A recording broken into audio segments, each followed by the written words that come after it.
It's Tuesday, July 9th, Wednesday, July 10th, if you're on the East Coast, across the pond, or down under. And this, my friends, is Spaced Out Radio. Hope you had a great day and night. I am your host, Dave Scott, broadcasting to you live from the Great White North, on top of the mountains of central British Columbia, right here at SOR headquarters. We welcome you to tonight's show, including Kingdom of Nye Radio and Revolution Radio. If you want to take a listen to our archives, they are free at youtube.com/Spaced Out Radio. Just do me the favor, hit that subscribe button. Our website is spacedoutradio.com, where we have a plethora of features for you. Rock out to Bumblefoot. It's coming. You can read up on Captain Shirk's SOR Newswire. The Gavinator will have more features coming very, very soon. Tonight's show is brought to you by Mighty Moose Beard Oil Company. It's 100% Canadian, 100% natural, taking care of beards around the world. Visit MightyMooseBeard.com. Don't forget to use promo code SOR2019 today. The Bermuda Triangle, also known as the Devil's Triangle or Hurricane Alley, is a loosely defined region in the western part of the North Atlantic Ocean where a number of aircraft and ships are said to have just disappeared under mysterious circumstances. Most reputable sources dismiss the idea that there is any mystery whatsoever. It's our first real look at this topic on this show's history, and we're proud to be joined by author and researcher Gian Quasar. Gian is known for his work on ancient aliens, naked science, and mystery quest. His book, They Flew Into Oblivion, The Disappearance of Flight 19, can be found on Amazon, as well as his other books. Then in hour number 3, at the bottom of it, we will bring you the SOR Newswire, brought to you by Paranoia Magazine. Mr. Gian Quasar, welcome to Spaced Out Radio for the first time. How are you? Good. Thank you for having me. Great to have you here as well. My friend, I have wanted to talk about this topic for so long, and yet there are so many people who just don't respond to emails regarding this topic. I don't know why, but you have graced us with your knowledge tonight of the Bermuda Triangle and the mysteries that surround it. How did you get interested in such a bizarre topic? Oh, it's 29 years now since I first got actively involved. I had read all the old books on the subject in 1990, and they all dated to the 1970s by that time. And there were some who claimed they solved it, and I was quite curious. If it was a true mystery, then it should still be going on. And so about 13 years since the last book was published in 1977, so about 1990, I started doing all the research to see what had happened in these quiet years.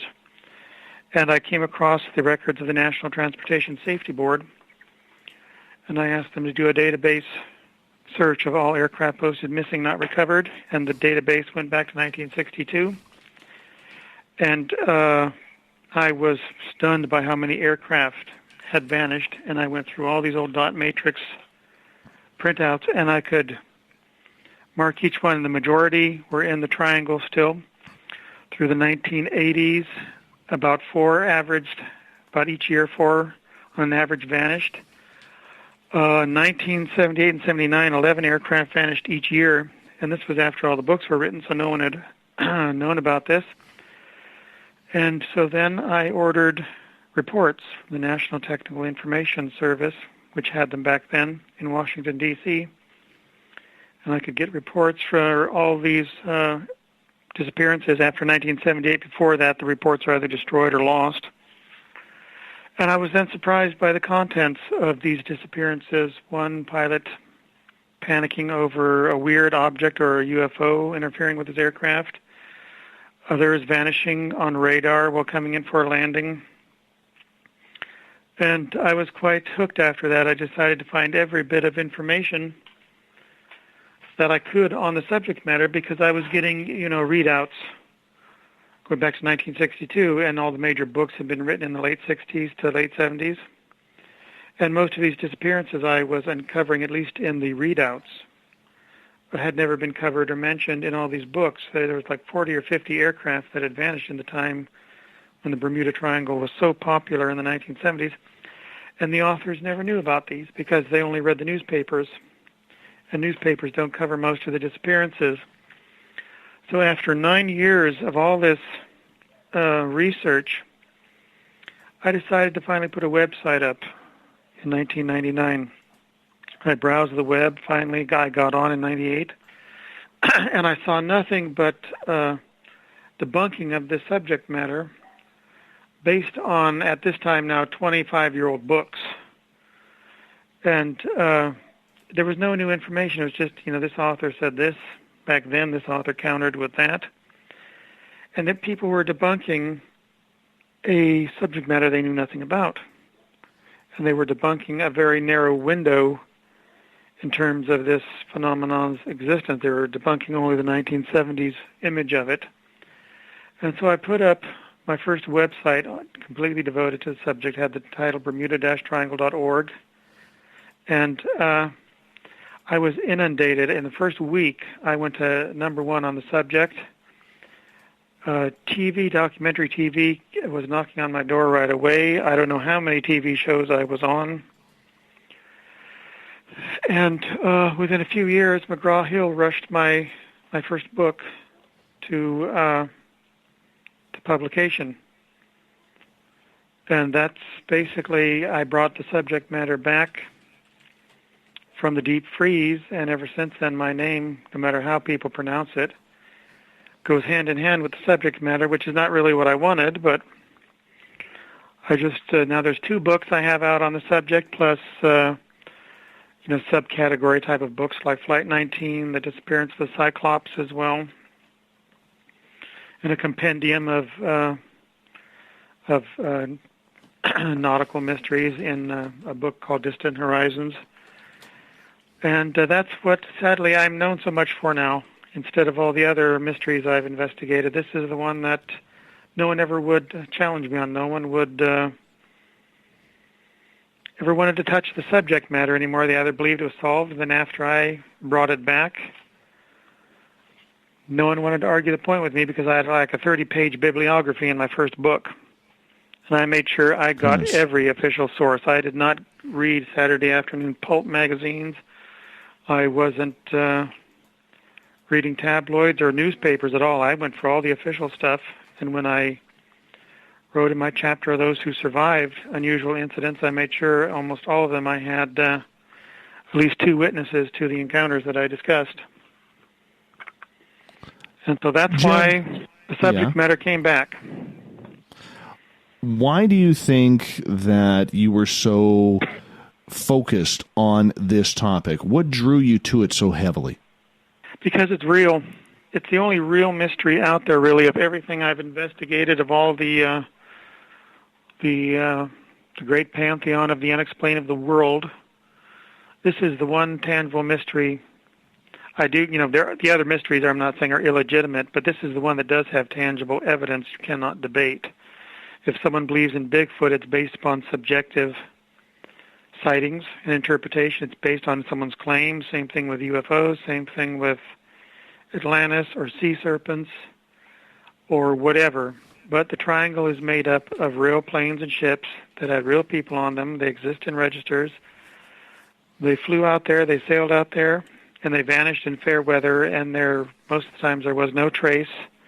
And so this is a real mystery, and that's why I was so careful. That's why I was so fascinated by it, because this is one where you have to be very careful, since it's not based on subjective reports. All these people truly vanished, and many of them vanished in very bizarre circumstances. And so it's an adventure to me and a mystery. It's like investigating a cold case plus an adventure put together. And that's how I approach the subject matter. Before we get too deep into the Bermuda Triangle tonight, what else intrigues you about the paranormal supernatural world? Well, I've investigated a number of things. Mostly right now I'm known for cold cases. But I've, chased after Bigfoot, stuff like that. Usually it's more tangible stuff. I'm one of those who, is very reticent about saying what I investigate is paranormal. Mystery is not necessarily paranormal. It's unexplained. And so I like trying to crack mysteries. And so I will go after anything that's stimulating enough, from claims of a haunted house to cryptozoology to missing planes and ships or people or serial killers. Are there any cases that you have worked on or stories that you have worked on that really, really have stuck out to you as just so mystifying that you have to solve this? Within the triangle or just anything? Just outside of the triangle, because we're going to get heavily into the triangle tonight. It was the East Area Rapist case that I got quite obsessed with. D'Angelo has now been charged with those crimes. I got heavily involved in that, where my investigative material was even welcomed by more than one jurisdiction, so I could report to cold case special homicide people on those I was investigating. A Zodiac killer is another one that I've been heavily involved in, and it's usually when it's cold case that it's something I'm quite fascinated by. You know, the identity of some serial killer who defied the odds, and you want to catch those guys and bring them to book. Outside of that, I was always fascinated with the reality behind a Bigfoot, but I have to tell you I'm the most disliked man in Bigfootery because I don't have the standard view of it, and I wrote a book on the subject, Recasting Bigfoot. And there are those who really appreciated what I wrote, but most of them, that wasn't the image of Bigfoot they thought about. And okay, I gotta know this now, John, because I have seen Bigfoot, and I've got an alternative opinion of it as well. So I'm curious to hear yours.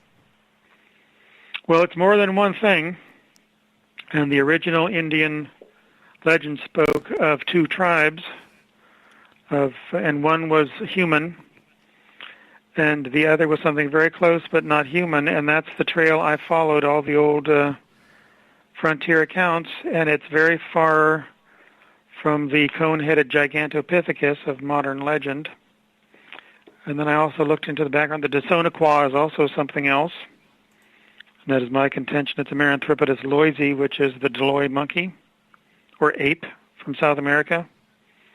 So I followed a lot of Indian artwork, a lot of the stories, and I collated all the reports, starting back as far as I could. And that's what inspired Recasting Bigfoot, which is really, it's I think about 100,000 words. And as I say, I did not go with the Patterson film or anything like that, so I was not well liked with those who wanted the old legend to be reconfirmed. I don't personally believe. What did you see? Well, I saw the two creatures within 100 feet of me, but what really got me going on this was growing up in British Columbia, the First Nations people who have a close respect and fear at times, depending on the tribe. All right, they have said that Bigfoot is usually a shapeshifter or some sort of interdimensional supernatural type being.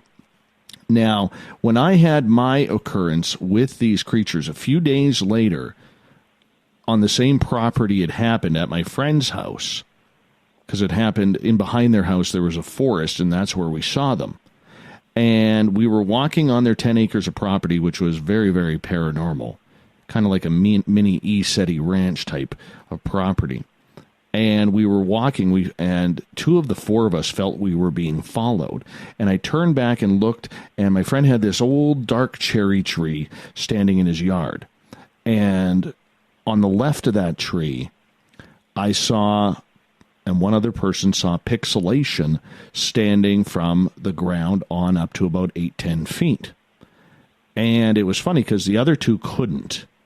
And so after about 30 seconds, they got frustrated because they couldn't see it. They started walking, so we continued walking along. And about 30 seconds after that, that's where we got roared at, right from that area. And I have talked to First Nations people since then who believe that what I saw in that pixelation was very real to what the stories they have heard from people who've seen that as well. And it really opened my mind that I don't think we are dealing with a flesh and blood type creature that many people believe. What do you mean pixelation? You know, when you see on television, they pixelate with the little squares somebody's face to block their image for security or protection. That's what it looked like.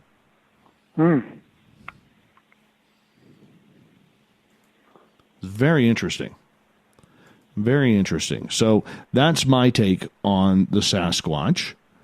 And with yours, what kind of reaction did you get from your idealisms of what Sasquatch was from the community?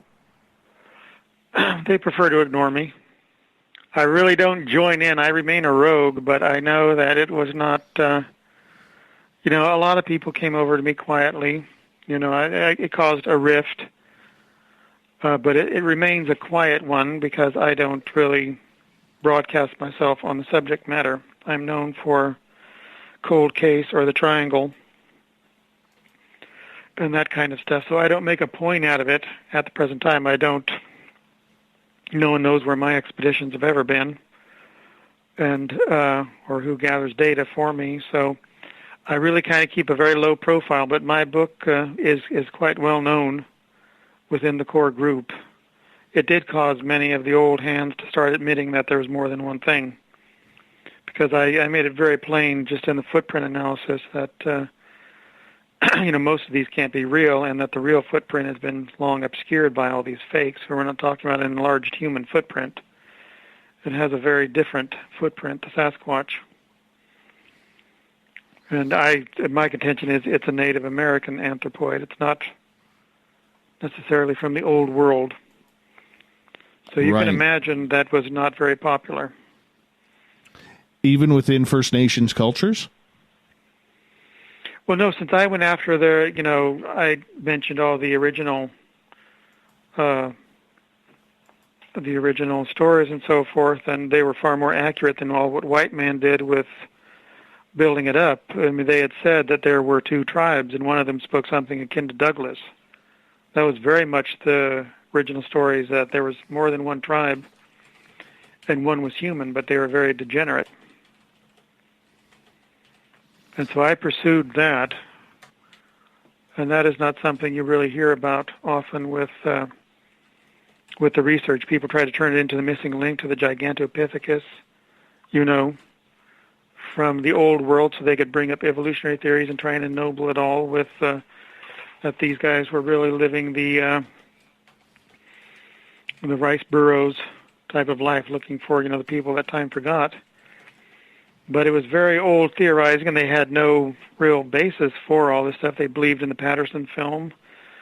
They believed in in anything they could adjust with that. And all the original stories going back a couple hundred years were that these were giants, to the people of the Northwest, Pacific Northwest, meant 6 to 6.5 feet tall, but twice the thickness of an ordinary man, and hairy all over. And they were limited to only a few mountain areas by that time. And of course, all the legends, the white man took giant to mean 8 or 9 feet tall with long hair on their heads, Indians with long hair on their heads and ponytails. And then later that morphed into the Gigantopithecus, trying to make it sound more believable that it was an American Yeti. And they're just, the evolution of the whole popular topic is completely divorced from what the original people were saying, that these, that one tribe was human. That's Sasquatch George. They live up in the Sasquatch district, and then the Skookum, last bastion of the Skookum was Mount St. Helens, and this is, already 1847 when the Klickitat and the Chinook are telling Paul Kane this. And then in the 1950s and 60s and 70s, suddenly Bigfoot's all over the United States and Canada, and it simply became unbelievable. It became white man's modern legend. And that is why I named my book Recasting Bigfoot, because I went after the original truth of this and followed it logically from there. And it comes to a very different outcome than all that happened with Bluff Creek and the American Bigfoot, the American Yeti, and all that type of stuff. And that's what was not appreciated, because I didn't, I didn't uphold the franchise. I did not uphold the real-life comic strip it had become. Right. What do you think about scientists like the late Dr. Bindernagel, John Bindernagel, or Dr. Jeff Meldrum, who are looking at this from a scientific point of view? They've got lots of evidence, albeit just footprints, maybe the odd handprint or something like that, but they still don't have that flesh and body sample. Well, no one really goes out deep where they should be going to look. Now, what did the Salish and the Haisla Indians say, 100 years ago to J.W. Burns at the Sasquatch and Mount Morris up there, or the center of it? Who goes up there? Who goes to Mount Morris, which used to be the headquarters of both Sasquatch tribes? According to J.W. Burns, who goes deep in the Sasquatch? Who goes way up there beyond, Kitimat? What is it, the name of it? Well, that's north of me. North of where I am by about 4.5, 5 hours. And so they're going east of the Mississippi down here. They're going to Kentucky. They're going to Georgia. They're going to Michigan. They're going everywhere but where all these stories come from. And J.W. Burns is the one who introduced us to the story of the Salis Indians and the Chehalis Indians. Yes. Up there. And, in Maclean's magazine in 1929, and he said, back then, he said they were 6.5 feet tall. He laid it all out. There was 2 tribes. One could speak something akin to Douglas, and all that got lost for the 9-foot-tall Gigantopithecus from the Himalayas, because they wanted to believe, because the original Bigfooters were influenced by Tom Slick. They're influenced by how popular the Yeti was in the 1950s because of the Shipton footprint, which is radically different than anything that's ever been found in America. And how Bigfoot became, how the Yeti stepped over the Bering Straits from the Himalayas with a totally different footprint over here, and they called it Bigfoot and Yeti one and the same thing, and there is absolutely no similarity whatsoever to the footprints, to the descriptions. I hear you. There's no reason to say it's a Gigantopithecus. Everything says it's Native American, and it's more than one thing. I'm going to hold you right there, John, because we are going to go to break here at the bottom of the hour. Gian Quasar is our guest tonight on Spaced Out Radio. We're in Bigfoot right now, but coming out of the break, we're getting into the Bermuda Triangle. What's it all about? What's the history? And more importantly, what is the mystery? We'll be back with more Spaced Out Radio coming up.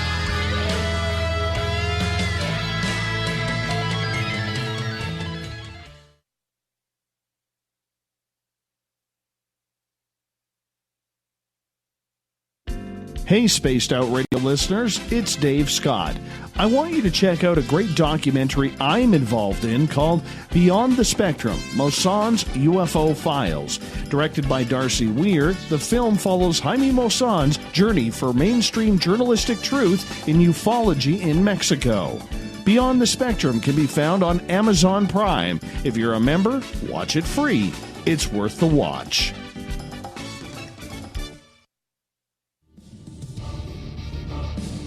Come get spooked at the 4th Annual Forest Moon Paracon in Cedar-Woolley, Washington, Saturday, September 28th. UFOs, ghosts, aliens, Bigfoot. Speakers include Mike Morin and Jason Jordan, R. Keith Andrews, and Dave Scott from Spaced Out Radio, and so much more.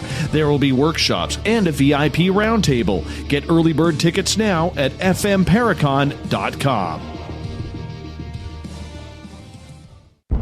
Are you intrigued by Paranormal Talk Radio? You'll love the new Paranormal Radio app from TalkStream Live. You'll find a great selection of talk shows covering UFOs, ghosts, strange phenomena, and much more. Download the Paranormal Radio app now and start listening to the very best in paranormal talk entertainment, including the network you're listening to right now, the Paranormal Radio app. Free in Google Play and the iOS App Store. Looking for the stories of the strange and weird that you will find hard to find anywhere else? Check out the SOR Newswire on our website. Our writers, led by Captain Shirk, are scouring the world for the oddest and most bizarre stories we can find. Everything from weird crime to suspenseful and paranormal. We're working hard for you to bring you the most intriguing news of your day. Check out the SOR Newswire at spacedoutradio.com today.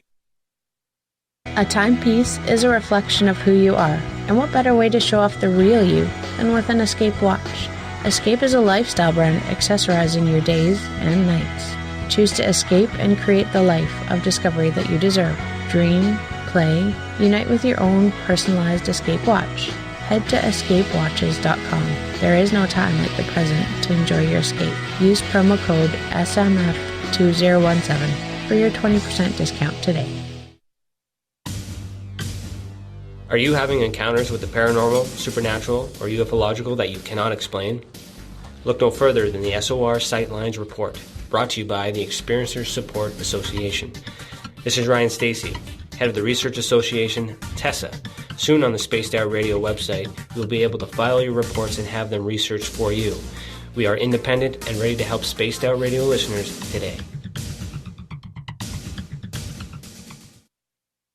Heading to Vancouver and looking for a night on the town? The Moose Vancouver is the bar that never stops rocking until 2 a.m. every night. The Moose has great food with everything on the menu from $6.95 to $8.95. Fantastic, vibrant staff and rock and roll that will bring you back to when the music was real, the hair was long, and the guitars were rocking. Get your party on at the Moose Vancouver, the official party bar of Spaced Out Radio. Hello, this is your guitar man, Ron Bumblefoot Thal, and I have to tell you, I love the response I get for Little Brother is Watching from Spaced Out Radio fans. It's amazing how music can inspire and make people think deeper about what's going on in the supernatural world. You can head over to my website, bumblefoot.com, to check out my music, my guitar workshops, my touring, even check out some of the hot sauces that I'm working on. And make sure you keep on listening, because with Spaced Out Radio, you know Little Brother is watching. Every night on Spaced Out Radio, we have places for you to hang out. Hi, this is Carl. Join our SOR Space Travelers group on Facebook for live chat. On Twitter, using hashtag Spaced Out Radio, you can also join us in our Spreaker chat room. Check us out on Instagram at Dave Scott SOR. All of our archives are free on YouTube at Spaced Out Radio. By the way, I'll be watching you at your window until you do. Bye! Did you know Spaced Out Radio runs 7 days a week? Hi there, this is Tessa Nicole Thomas, and I'm here to take you on a paranormal journey each Saturday and Sunday night. Why change the station when you have it all right here?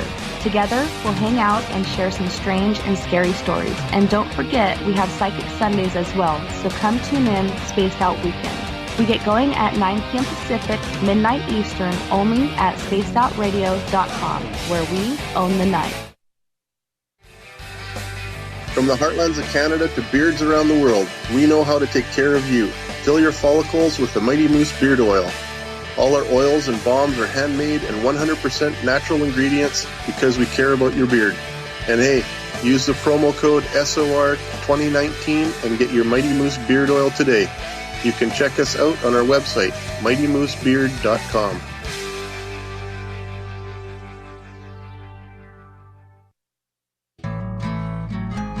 Looking for a place to advertise at a very reasonable cost?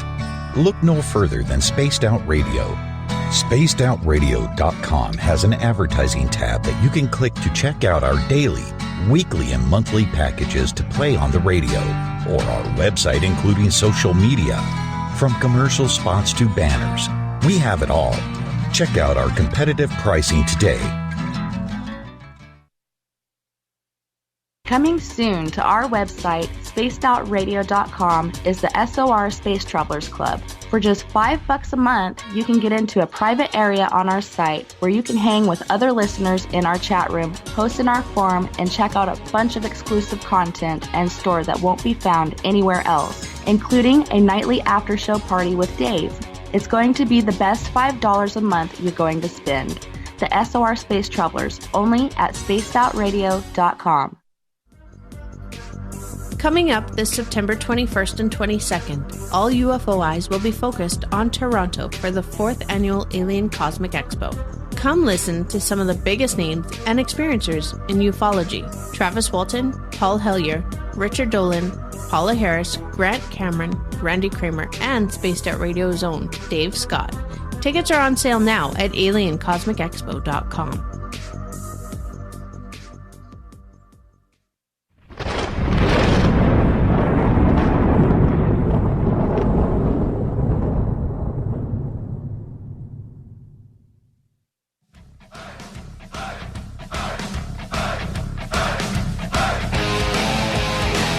Welcome back to the second half hour of Spaced Out Radio. Tonight, I am your host, Dave Scott, sitting in the captain's chair of SOR headquarters. I want to remind all of you that if you've missed portions of this show or others, you can always go to our YouTube channel, youtube.com/Spaced Out Radio. Just do me the favor, hit that subscribe button. We actually got a brand new feature that started today called Cryptid Tales with former guest Amber Beckerud. Please check that out. Let us know what you think. Every 2 weeks, Amber's going to be on our YouTube channel with about a 7 to 10 minute interview about one of those weird, strange, obscure stories that haunts people around the world. So check those out. We'd really appreciate that. Our website is spacedoutradio.com, where soon we will have a plethora of features for you. The Gavinator will have new features coming up soon, and you can read up on Captain Shirk's SOR Newswire, listen to the show live, and more to come. Gian Quasar is our guest tonight on Spaced Out Radio. We are talking the Bermuda Triangle. And we're going to get into one of his many stories about this, because John has a great book. You can find it on Amazon, called They Flew into Oblivion, The Disappearance of Flight 19. John, welcome back to Spaced Out Radio. Thank you so much. Thank you. Right before we got into the whole Bigfoot talk, you were kind of leading us into why the Bermuda Triangle really, really intrigued you. For people who are not sure what it's all about, define the area that it is. Well, logically, the triangle is two things. It is a geographic area. It's an unofficial name for it, but it is the area around Bermuda, down southwest to Miami, Florida, or the Keys, southeast then to Puerto Rico or the Virgin Islands, about that area, and then back north around Bermuda. And, of course, when people ask you, do you believe in the Bermuda Triangle, what they really mean is, do you believe in the enigma of the Bermuda Triangle? And that is, of course, that more aircraft and ships vanish in that area in fair weather for no explainable reason. And so that would be the triangle. It's a geographic area, and it is an enigma of more disappearances than any other place in the Atlantic. Do you believe there is some geomagnetic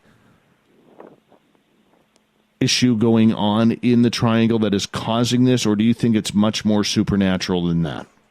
Well, there's more than one geomagnetic phenomenon in there. Whether it's causing all of it, I don't know. I don't believe it is supernatural. I believe it is very tangible, but it's unknown as yet. But there is electromagnetic phenomenon involved from more than one source, whether that is from magnetic vortices, whether that is from other type of phenomena, the Atlantic Transition Geotype Magnetic Anomaly. Unusual lights are seen very frequently out there, rising and zooming around or under the ocean, and so they would be classified as UFOs. And but then you have cases such as where an aircraft vanished basically while the tower controller is watching it coming in for a landing.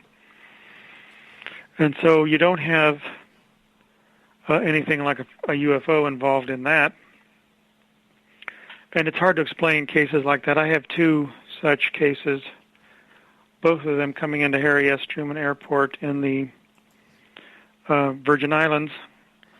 One of them was being viewed by the tower controller, William Kittinger. He turned to the radar scope to see if another aircraft was taking off all right. He had just been looking out the window and saw the landing light of the twin Navajo Piper coming in. And so he then shifts his glance to the radar to make sure everything's fine, and only one blips on the scope, and that's the aircraft taking off. And the other one vanished just a couple miles from touchdown, and there was never any trace of that aircraft. There was no ELT signal, which is an acronym for Emergency Locator Transmitter. It should jettison from the aircraft upon impact, and it can be tracked by other aircraft, by base stations, and by satellites. That was in 1978, November 3. It's one of the more bizarre cases that occurred that year when 11 aircraft vanished. Earlier in 1974, Brit Norman Islander was coming in, only a luggage flight, coming into Harry S. Truman Airport. It was being followed by a Pranair. The co-pilot shifted glance and then looked back, and the Brit Norman Islander was gone. They looked down, looking for an impact. There was no disturbance in the water. And one of the problems with that case was that the widow had real trouble collecting insurance because she couldn't prove her husband was dead. Circumstances were that strange. And although I had the brief to this incident from 1974, since I didn't have the report, they were missing, as I said, prior to 1978. Later, the attorney for the charter company, North K Charter, contacted me and said he remembered a case, and he started telling me about it, and it was clearly the case I just told you about. He couldn't remember the exact date. Then he told me his experience by going out there with the CEO of the company and how they went out to the tap clear water just before, in the shallows before it was supposed to touch down. And he said it's amazing that anything could disappear there. There was never any kind of explanation for how that aircraft vanished, nor was there any explanation for how the one vanished in 1978. Well, basically, it was under observation. These are the two closest cases I have to where there are actual witnesses. You can call them witnesses to a disappearance, and no trace has ever been found of these. So you have something like this where clearly there's no UFO involved. It's as though they flew through a hole in the sky, which is an expression others have used prior to even knowing about these cases. That was an expression used in 1960s and 70s books. And so when I discovered this in actual NTSB reports, the kind of stuff that inspired comments like, it inspired the hyperbole of hole in the sky and that kind of stuff, I was quite amazed. I mean, it really does happen. Aircraft do just vanish, and I have many cases in both of my books in which aircraft were tracked on radar and then just vanished in a single sweep of the scope.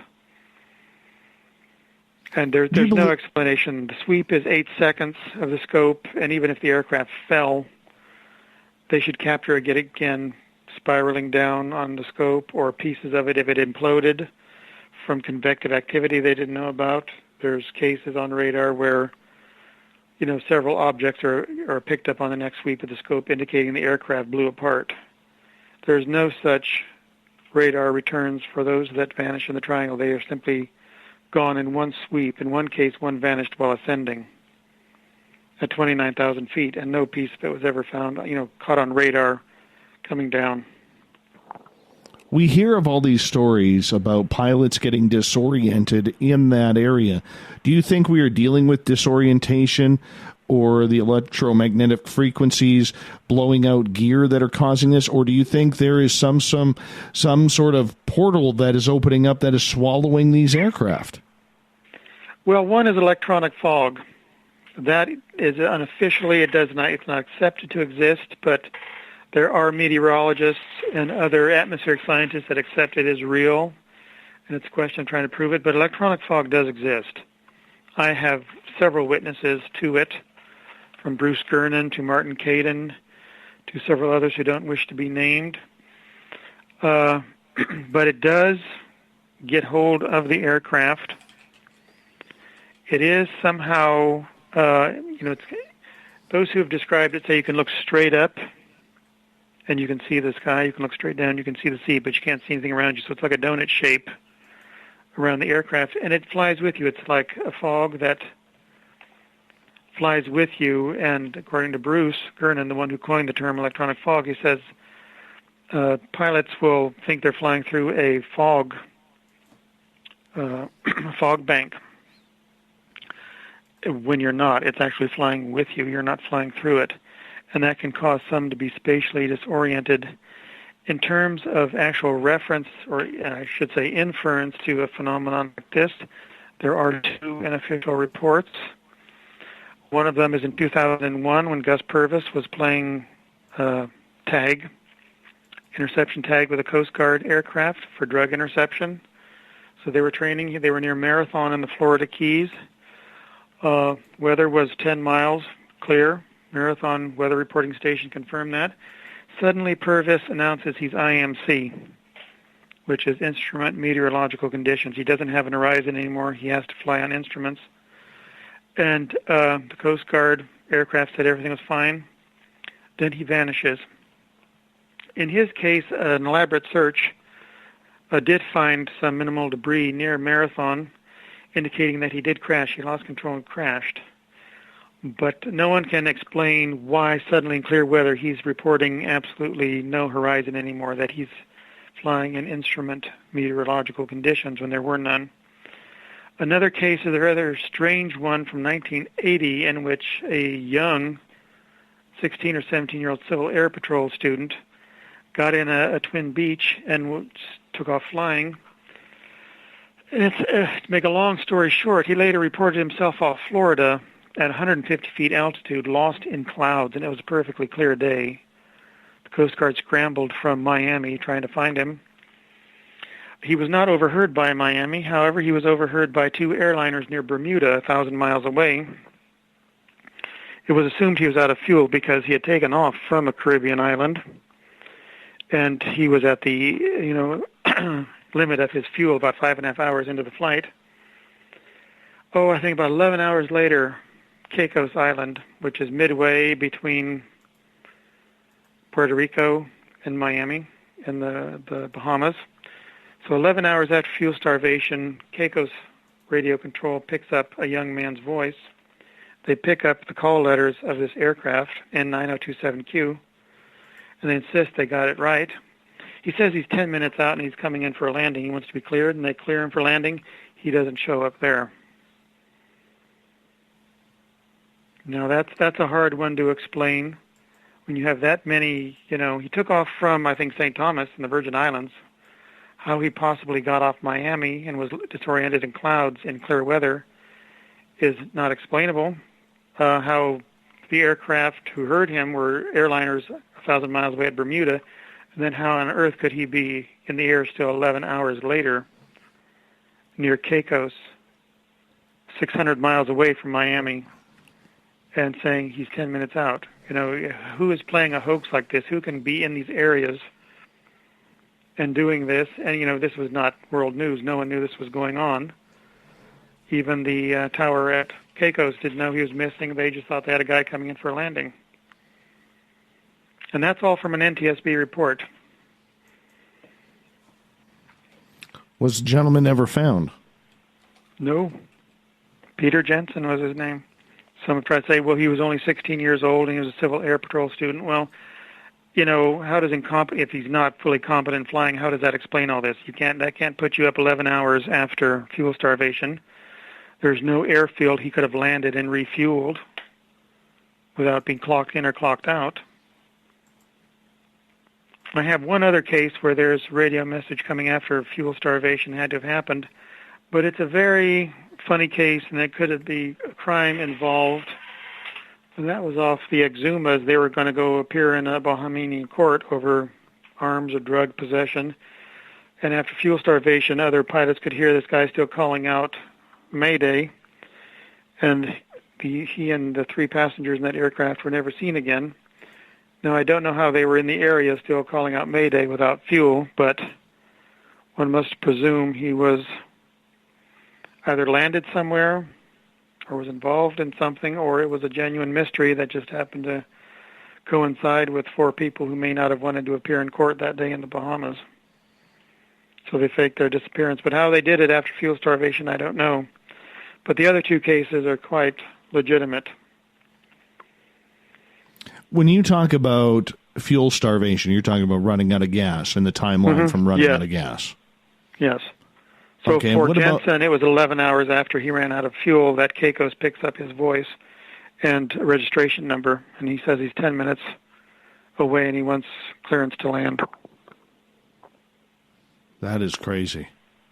That is just crazy. And what do you mean by electrical fog?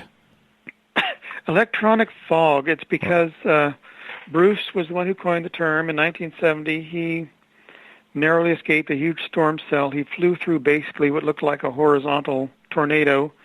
The cloud closed in around him as it was forming this huge storm cell.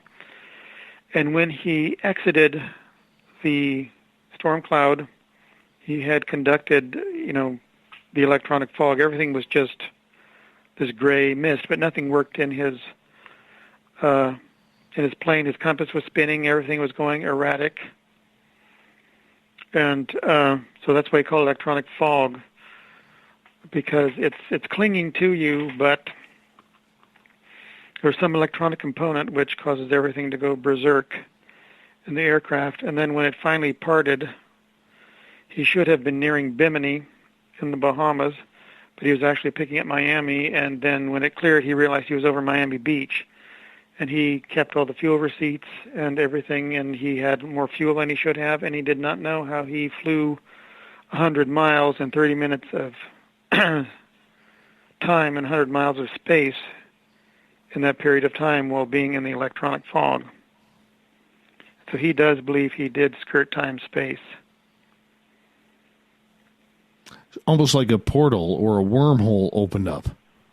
It would be, in a sense, I think in terms of instead of vertical, but a horizontal tornado, except you're inside it and it's fog. It's not, you really aren't seeing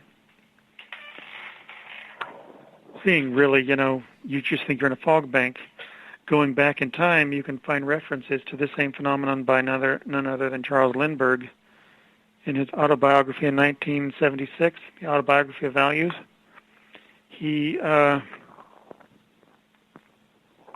writes about his flight in the Spirit of St. Louis, and it was going from Havana to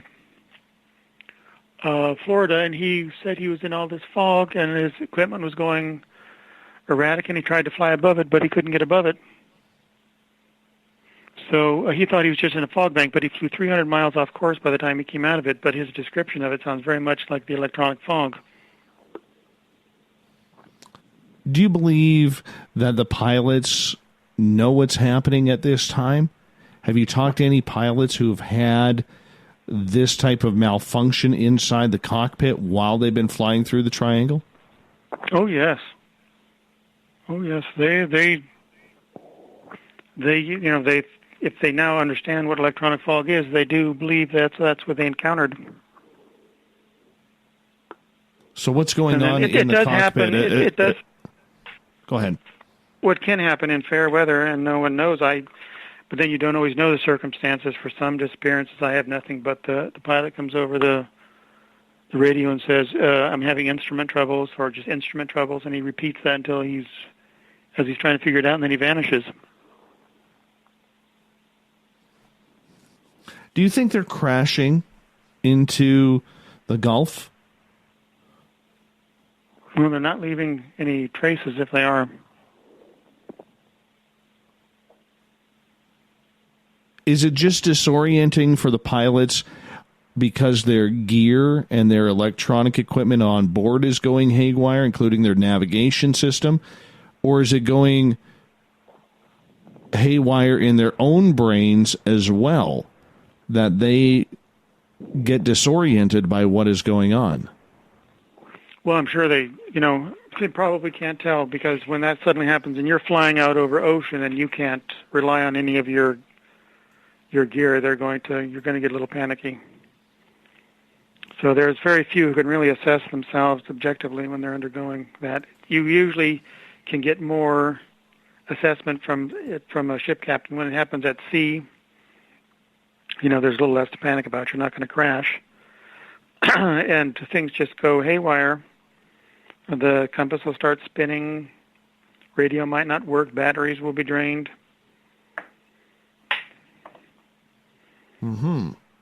We've got about 3 minutes here before we go to break at the top of the hour. Gian Quasar is our guest tonight, talking about the Bermuda Triangle. With the fact that so many planes have gone missing throughout the history of aviation in this area,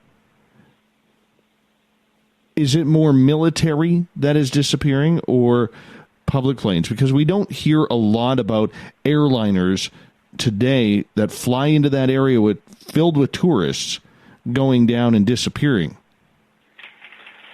No, those during the days of when the mainline airliner was a DC-3 or, a 4-engine or 2-engine aircraft, a number of those did vanish, and some quite in a spate, like the two Tudor 4s and then DC-3 coming in for landing at Miami in 1948, and a few others. But jumbos, no, if there is one particular force that is doing this, the jumbos seem to be too big, but I had to document how many encounter unexplained turbulence that are not clear air turbulence, in which they're thrown around, they lose thousands of feet, and you can well imagine that if this was happening to a smaller aircraft, it would be ripped to pieces. So what exactly they encountered, I don't know, but I did document quite a number of that. I didn't think that a jumbo could vanish anymore. And then, of course, 2014 it happened not in the Triangle, but off Malaysia with Flight 370. Yeah, that one's still a strange one. Still a very strange one. It's interesting because my first book was actually optioned. My first Triangle book was optioned by Tom Cruise and Paula Wagner when they were at Paramount. And the screenwriter, Caspian Treadwell Owen, talked to me on the phone, and he told me what he was turning this into, the story. And it was that a jumbo disappears, and this guy's wife is aboard.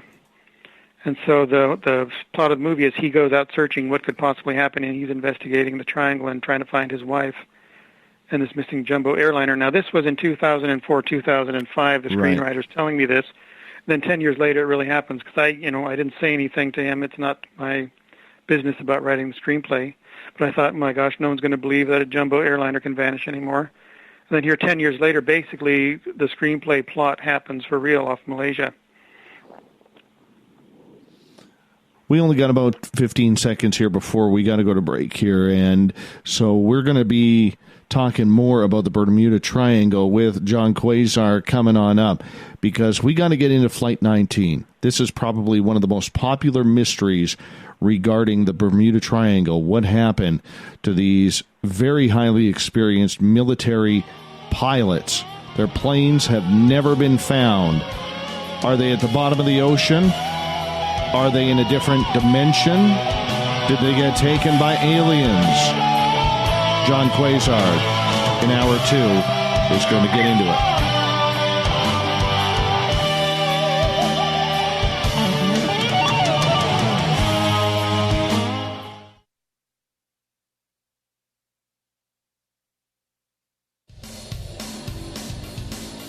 We all know on Spaced Out Radio we love a good beard and mustache, so why not take care of your facial hair with Mighty Moose Beard Oil? Made in Canada, we're taking care of beards and stashes around the world. We use 100% natural ingredients with our oils and balms to make your whiskers feel silky smooth. Use promo code SOR2019 at MightyMooseBeard.com today.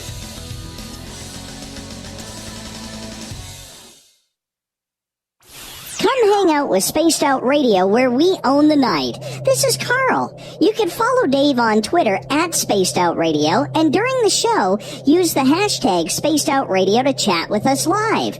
On Instagram, at Dave Scott SOR. On Facebook, give our page a like, Spaced Out Radio Show. SOR archives are free on YouTube at Spaced Out Radio. Come join us, or I will come join you. See you at your window.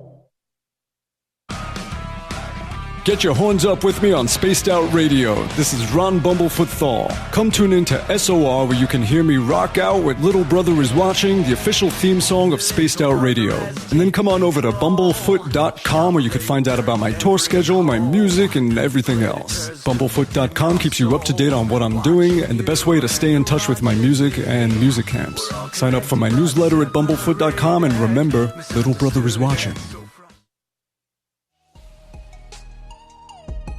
Canada's largest UFO conference is ready to roll in Toronto this September 21st and 22nd at the Alien Cosmic Expo. This year is about the experience. Listen to the stories of Dave Scott, Travis Walton, Paula Harris, Grant Cameron, Ryan Stacey, Richard Dolan, Leslie Mitchell-Clark, and more. Get your tickets now at aliencosmicexpo.com.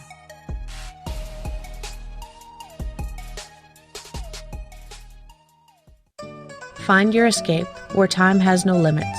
It's about living today and cherishing the heritage of yesterday. A spirit of adventure for what is new, with the nostalgia of the past. Your timepiece is a reflection of who you are. Life surrounded by beauty from the world around us to the soul within. EscapeWatches.com. There is no time like the present to enjoy your escape. Use promo code SMF2017 for your 20% discount today.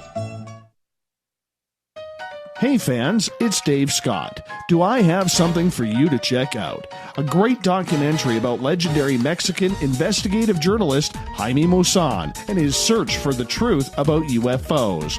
Beyond the Spectrum, Maussan's UFO files can be found on Amazon Prime. It's free to watch if you're a member. You might even hear me in it. So check out Beyond the Spectrum, only on Amazon Prime. The Call of the Wild is in Vancouver. The Moose Vancouver is one of the hottest bars and restaurants in the city. Open until 2 a.m. nightly, the Moose will rock you like a hurricane all night long. Great food with everything on the menu at $6.95 near the corner of Nelson and Granville. Get your horns up and come rock with us. The Moose Vancouver, the official rocking bar of Spaced Out Radio. Visit purpleplates.com today. For over 40 years, the Purple Energy Plates have been delivering amazing results for their many customers. Inspired by the great genius Nikola Tesla, the harmony, healing, and energetic effects of the plates have proven over and over to be beneficial and often miraculous to thousands of customers. Check their site for daily specials and choose from their many energy products. You won't be sorry. Visit them today at purpleplates.com. Are you having encounters with the paranormal, supernatural, or ufological that you cannot explain? Look no further than the SOR Sightlines Report, brought to you by the Experiencers Support Association. This is Ryan Stacey, head of the Research Association, TESA. Soon on the Spaced Out Radio website, you'll be able to file your reports and have them researched for you. We are independent and ready to help Spaced Out Radio listeners today.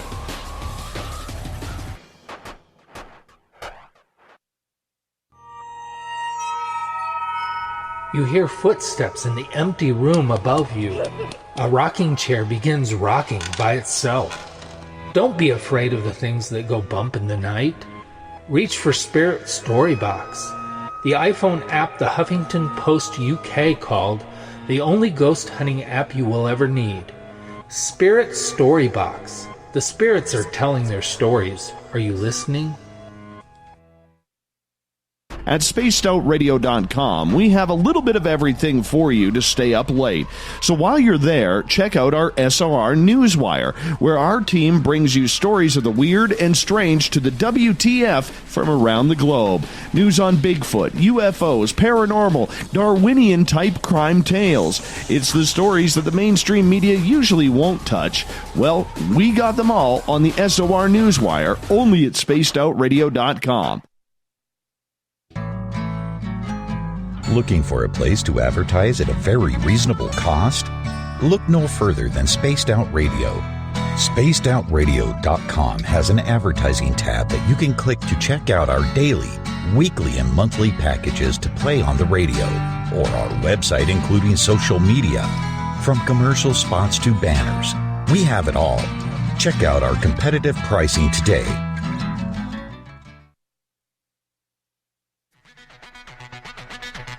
Come get spooked at the 4th Annual Forest Moon Paracon in Cedar-Woolley, Washington, Saturday, September 28th.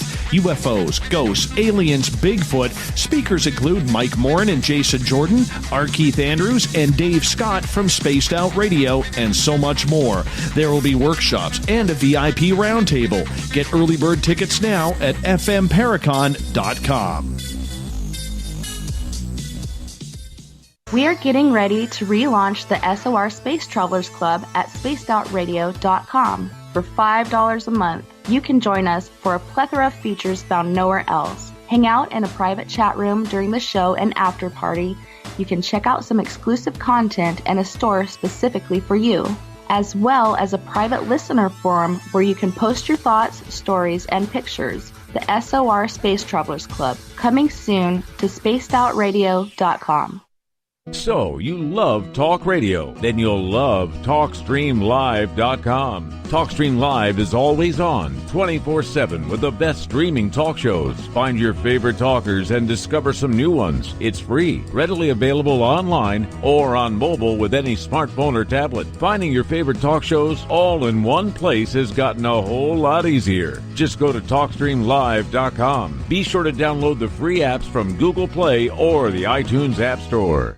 The freedom to post what you want, when you want. That's the social media freedom you need. Social Media Freedom is the free app in your app store. No need to worry about going to jail or being shadow banned any longer. It's the freedom to say what you feel. The freedom to know Big Brother isn't watching.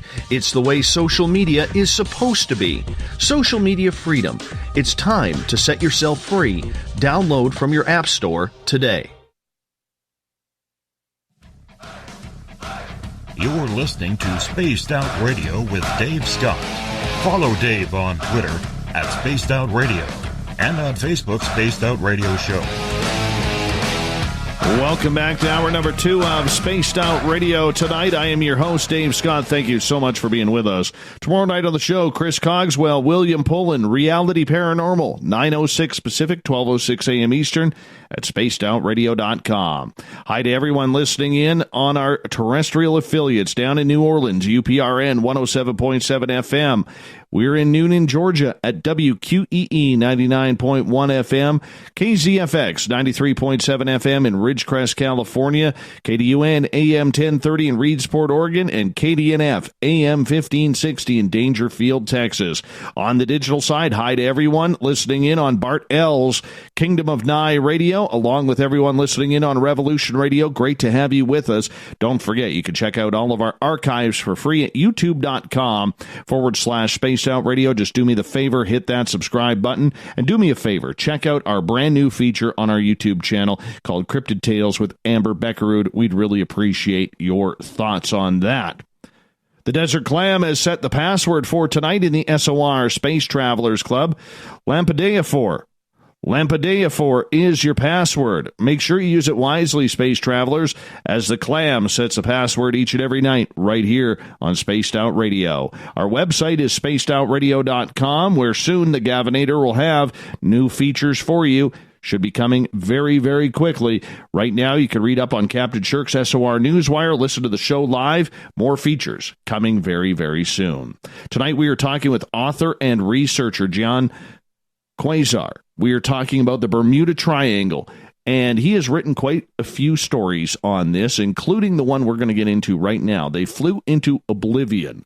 The disappearance of Flight 19, which can be found on Amazon. John, welcome back to Spaced Out Radio. Thank you so much.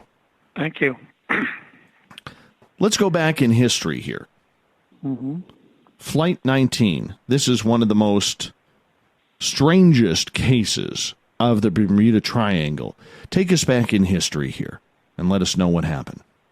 It's considered the first case because it's the case that brought international attention to the area long before it was even named the Bermuda Triangle. It's not the first disappearance, of course, but when 5 aircraft vanish at one point and there's no trace left behind, it gets attention. It was a training run. They were experienced naval aviators. This was December 5, 1945. But in naval aviation, you have to go beyond what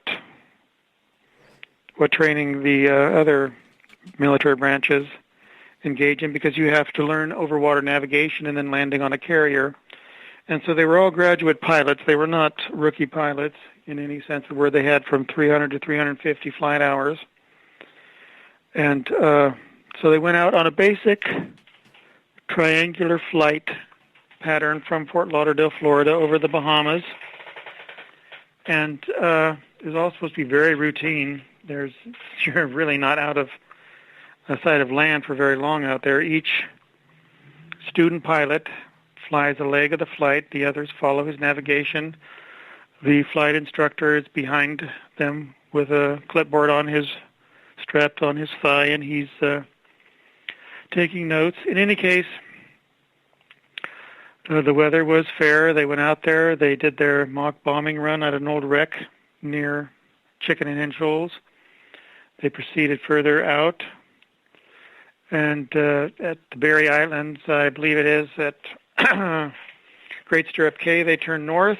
They were to cross Grand Bahama, which is one of the largest islands out there, and they never got that far. The flight instructor was sure that they went off course, so he took them back to what he believed to be the correct course, and they never saw land. They never crossed Grand Bahama. And then the next time they're heard from, another pilot off Miami is hearing them talk to each other about what course, what does your compass read? And so it turns out that the flight leader believes his compass is not working. And so they start following another pilot who they believe had a working compass, and somehow they ended up north of the Bahamas for hours. This was going for hours. They're trying to make contact with base. They sometimes get through, and most of the time they don't, but they're being overheard. So they end up north of the Bahamas. They fly west. They should have come back to some base in northern Florida. But let's see, this is 2 o'clock. 2:08 p.m. they take off. They're lost around 3:40 to 4 o'clock. The communication is coming back until 7:04 is the last that's heard. And they should have crossed the coast. And it's dark now, of course, it's December, and no trace is ever found. And that, in a nutshell, is the mystery of Flight 19. And a huge search launched that night, and then over the several days following, never found a trace. And that became one of the greatest mysteries of aviation, that 5 aircraft and 14 men completely vanished. And not just vanished, but, they're trying to figure out what's happening to them for those few hours out there that they're trying to get radio communication through. Right. I'm trying to figure out, what kind of planes were they flying to only have 14 men on 5 planes? Well, there was one that was missing a man. He didn't show up. He was discharged or was excused. So these were TBM Avengers. They were torpedo bombers. They were first used at Midway Island in the Battle of Midway. And so it would have a pilot, it would have a radio man, and it would have a rear gunner. And so one of them was missing a gunner, I believe. I believe all the radio men were present. Or one was missing a radio man, I forget. So instead of 15 men and 3 men for 5 aircraft, there was 14. And these were huge. This was the largest single propeller aircraft of World War II. They were very large aircraft. Right. Yeah. I mean, when you have those type of experienced pilots flying around on a very routine mission, you expect them to get home. They know that aircraft like they know the back of their hand. And for them to have any sort of trouble, that's just out of the ordinary, because even if one aircraft had trouble, the other 4 could still be able to do their jobs. Well, that is the thing. See, how many compasses were malfunctioning? Each aircraft had 2 compasses. Now, Charles Taylor, the flight leader, was certain his compasses were not working. So apparently, as I backwork it, they were on course when they turned north, and he thought they were going wrong because he's looking at his aired compasses. So he takes them off course and now gets them lost. Now, why 4 pilots didn't speak up and say, we're on course, I don't know. How 4 pilots did not know where the sun is and say, listen, we've been heading too far west is what I deduced they did. Otherwise, they would have crossed very distinctive land masses. The only way they could get out of the Bahamas was to go west between Chicken and Hen Shoals again and Great Bahama and not see either. And then they're overheard. They're probably only about 40 miles from Florida when they're overheard. And so I think one of them must have finally said, I think we went too far west. So they go back east now, and they're north of Grand Bahama, and that's how they get to the Bahama Cays, because Charles Taylor does say that they're over land, but it's broken. And then they're finally at a single island, and that's when they head northeast. He thinks they're in the Florida Keys, so he heads northeast, thinking they can go to Florida that way by cutting across the Bay of Florida. So the only thing that fits is Walker Cay, the very last Cay in the Bahama Cays, which is north of Grand Bahama. And so then he starts complaining, says we have to go east. So he thinks they're too far in the Gulf of Mexico and they have to go east to find Florida. And finally, something happens. It's not clearly picked up, but they head west. And apparently, one of the student pilots, Captain Powers, took over and headed the flight west. And Taylor is later heard complaining that they didn't go far enough east, but there's no dialogue picked up indicating that the flight ever turned around and went back east on Taylor's complaints. That they had not gone far enough east and that they're in the Gulf of Florida. That's commonly said, that they just went east again and flew way out into the Atlantic and ditched, and no one survived. And that is not the case. No one bothered to get the records from St. Louis until I did. And Lieutenant Charles Taylor was the commander of the flight, but a Navy lieutenant and a Marine captain are equal ranks. But because Taylor was the commander of the flight, he is still in charge. But I discovered that by date of commission, Captain Powers was actually the senior officer.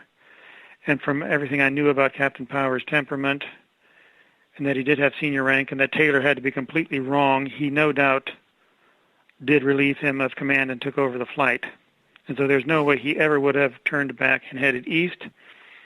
And I think this is verified by a radio triangulation of their messages, which finally put them off, I think, 75 miles off New Smyrna Beach. So they were in the Atlantic, and they were heading northeast. There was a terrible wind now from the south, so they were being blown every hour they went west. They were being blown about 50 miles north of their course. Later that night, radar picks up 5 unidentified aircraft over Georgia near the Okefenokee Swamp. And they were aircraft that Air Transport Command had no record of. And there was no big search at that time because they asked, if the fuel estimate is correct, how can it be them? This report came in at 10 minutes to 9 maybe. Sometime around 9 o'clock this report came in, and Fort Lauderdale was announcing that they only had fuel to be up until about 8 p.m. And every TVM pilot I spoke to said that's no way. They would have been gassed all the way, and they would have had the fuel to be up until 9 to 9:30. And so how all this error was going on, it's rather involved. I have to go into it, and they flew into oblivion. But all the data shows that the flight actually did cross the coast near Flagler Beach and then came back around through southern Florida by the Okefenokee Swamp, trying to find the coast again. And that's when Air Transport Command, both at Brunswick and Jacksonville, picked up these 5 unidentified aircraft. And that's the last report that I could ever find. And so there's really only one place they could have gone down. That's the Okefenokee Swamp, which is 660 square miles or acres, is it, of nothing but a peat bog. That was federal property that was hands-off. You couldn't go in there because it was physically inaccessible anyway, except for some of the old canals during the days when it was used for logging to try and get the old cypress. And so it's my contention they went down in the swamp, which Okefenokee in the Indian dialect there means the land of trembling earth, and this is an area where vast prairies are floating, and you don't notice it, so you walk on them and you get vertigo because they begin to move. It's only about 6 feet of peat floating over about 20 feet of this cola-colored water that's full of tannic acid from all the decomposing wooded, it's a peat bog, really, wooded residue. And so if they were trying to land, no TBM Avenger had landing lights, so they're in the dark, pitch dark without landing lights. They're trying to ease their way down, and I'm not even sure if they knew where they were, if they were over land. But if they tried to coast down on these prairies, they would just be sucked right under. And no one in December would have been flying over there. No one was looking there.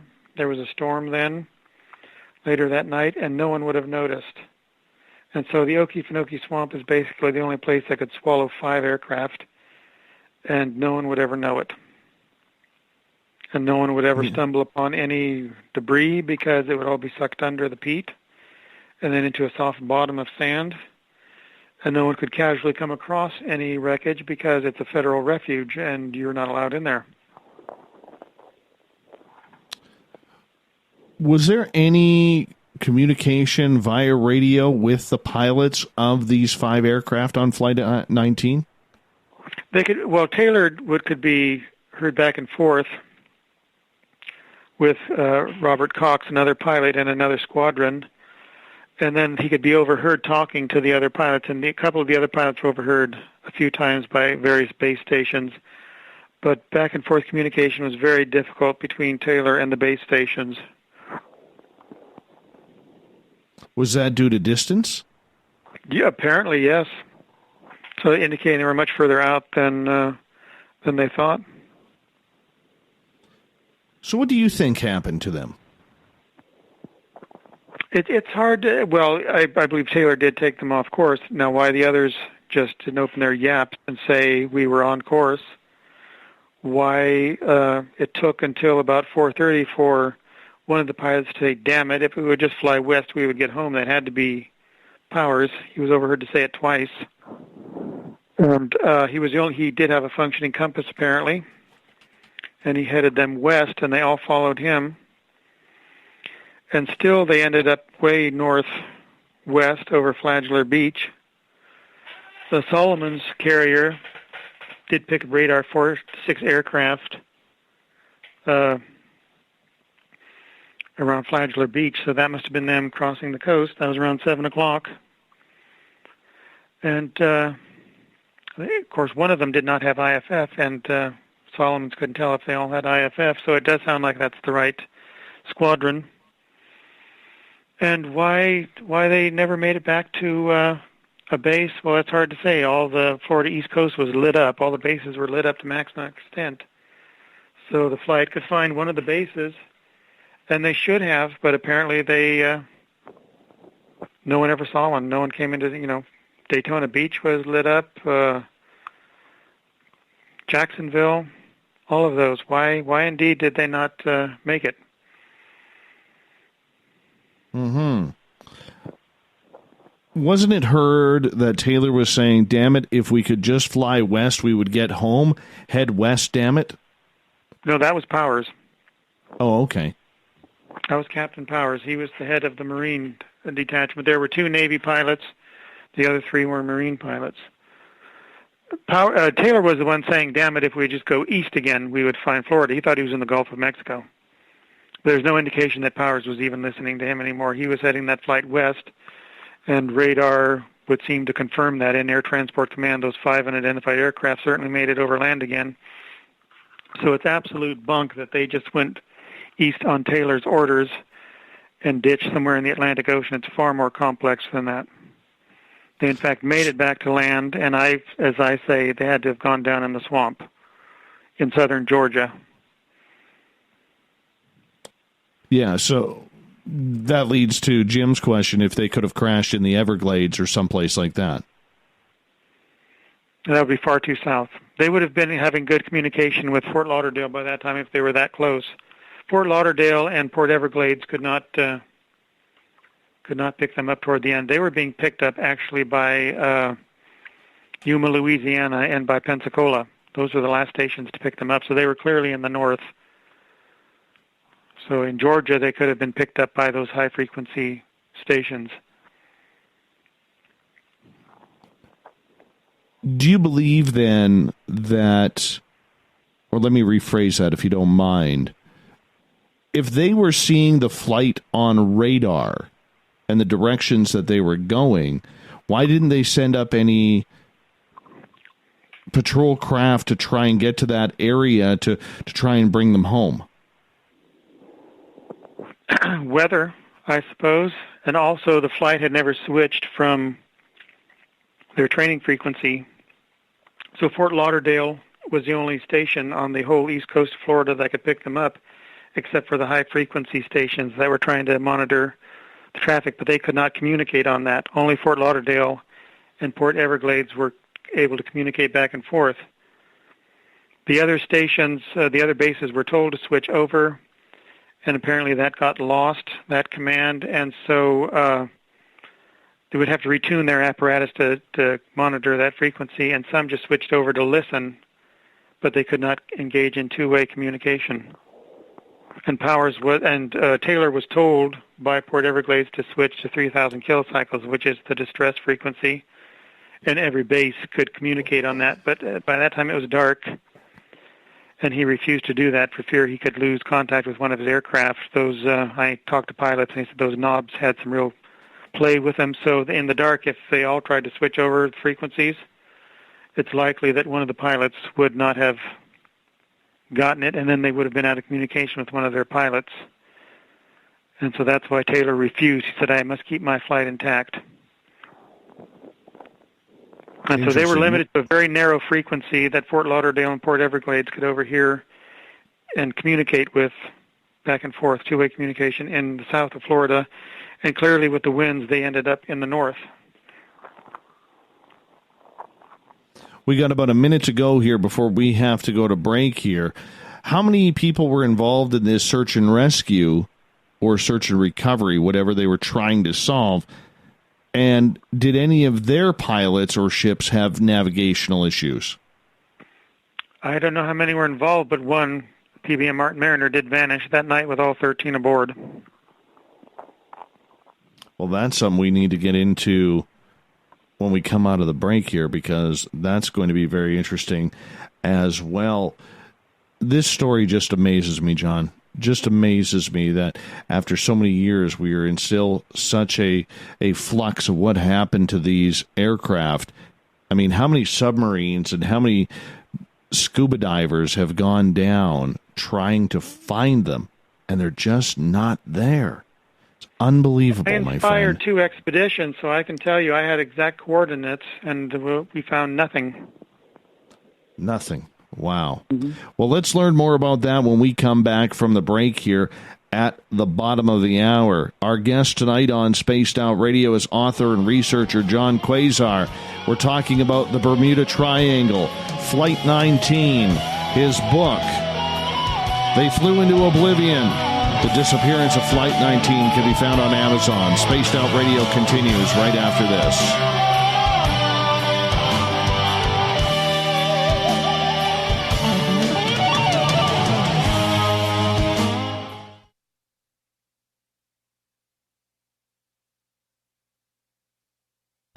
Hey, Spaced Out Radio listeners, it's Dave Scott. I want you to check out a great documentary I'm involved in called Beyond the Spectrum, Mosson's UFO Files. Directed by Darcy Weir, the film follows Jaime Mosson's journey for mainstream journalistic truth in ufology in Mexico. Beyond the Spectrum can be found on Amazon Prime. If you're a member, watch it free. It's worth the watch. Coming up this September 21st and 22nd, all UFO eyes will be focused on Toronto for the 4th Annual Alien Cosmic Expo. Come listen to some of the biggest names and experiencers in ufology. Travis Walton, Paul Hellyer, Richard Dolan, Paula Harris, Grant Cameron, Randy Kramer, and Spaced Out Radio's own Dave Scott. Tickets are on sale now at aliencosmicexpo.com. Did you know Spaced Out Radio runs 7 days a week? Hi there, this is Tessa Nicole Thomas, and I'm here to take you on a paranormal journey each Saturday and Sunday night. Why change the station when you have it all right here? Together, we'll hang out and share some strange and scary stories. And don't forget, we have Psychic Sundays as well, so come tune in Spaced Out Weekend. We get going at 9 p.m. Pacific, midnight Eastern, only at spacedoutradio.com, where we own the night. A timepiece is a reflection of who you are, and what better way to show off the real you than with an Escape watch? Escape is a lifestyle brand accessorizing your days and nights. Choose to escape and create the life of discovery that you deserve. Dream, play, unite with your own personalized Escape watch. Head to escapewatches.com. There is no time like the present to enjoy your escape. Use promo code SMF2017 for your 20% discount today. From the heartlands of Canada to beards around the world, we know how to take care of you. Fill your follicles with the Mighty Moose Beard Oil. All our oils and balms are handmade and 100% natural ingredients because we care about your beard. And hey, use the promo code SOR2019 and get your Mighty Moose Beard Oil today. You can check us out on our website, mightymoosebeard.com.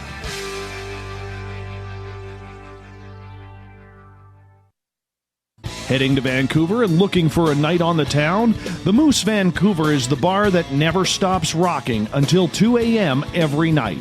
The Moose has great food with everything on the menu from $6.95 to $8.95. Fantastic, vibrant staff and rock and roll that will bring you back to when the music was real, the hair was long, and the guitars were rockin'. Get your party on at the Moose Vancouver, the official party bar of Spaced Out Radio. Are you intrigued by Paranormal Talk Radio? You'll love the new Paranormal Radio app from TalkStream Live. You'll find a great selection of talk shows covering UFOs, ghosts, strange phenomena, and much more. Download the Paranormal Radio app now and start listening to the very best in paranormal talk entertainment, including the network you're listening to right now, the Paranormal Radio app, free in Google Play and the iOS App Store. Every night on Spaced Out Radio, we have places for you to hang out. Hi, this is Carl. Join our SOR Space Travelers group on Facebook for live chat. On Twitter, using hashtag Spaced Out Radio. You can also join us in our Spreaker chat room. Check us out on Instagram at Dave Scott SOR. All of our archives are free on YouTube at Spaced Out Radio. By the way, I'll be watching you at your window until you do. Bye! Hello, this is your guitar man, Ron Bumblefoot Thal, and I have to tell you, I love the response I get for Little Brother is Watching from Spaced Out Radio fans. It's amazing how music can inspire and make people think deeper about what's going on in the supernatural world. You can head over to my website, bumblefoot.com, to check out my music, my guitar workshops, my touring, even check out some of the hot sauces that I'm working on. And make sure you keep on listening, because with Spaced Out Radio, you know Little Brother is watching. Looking for the stories of the strange and weird that you will find hard to find anywhere else? Check out the SOR Newswire on our website. Our writers, led by Captain Shirk, are scouring the world for the oddest and most bizarre stories we can find. Everything from weird crime to suspenseful and paranormal. We're working hard for you to bring you the most intriguing news of your day. Check out the SOR Newswire at spacedoutradio.com today. Are you having encounters with the paranormal, supernatural, or ufological that you cannot explain? Look no further than the SOR Sightlines Report, brought to you by the Experiencers Support Association. This is Ryan Stacy, head of the Research Association, TESSA. Soon on the Spaced Out Radio website, you will be able to file your reports and have them researched for you. We are independent and ready to help Spaced Out Radio listeners today.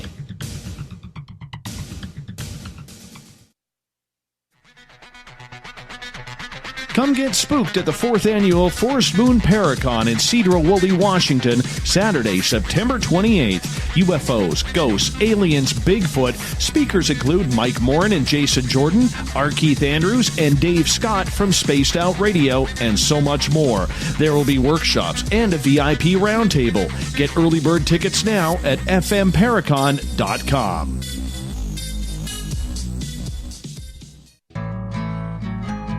Looking for a place to advertise at a very reasonable cost? Look no further than Spaced Out Radio. SpacedOutRadio.com has an advertising tab that you can click to check out our daily, weekly, and monthly packages to play on the radio, or our website including social media. From commercial spots to banners, we have it all. Check out our competitive pricing today. Coming soon to our website, spacedoutradio.com, is the SOR Space Travelers Club. For just $5 a month, you can get into a private area on our site where you can hang with other listeners in our chat room, post in our forum, and check out a bunch of exclusive content and store that won't be found anywhere else, including a nightly after-show party with Dave. It's going to be the best $5 a month you're going to spend. The SOR Space Travelers, only at spacedoutradio.com.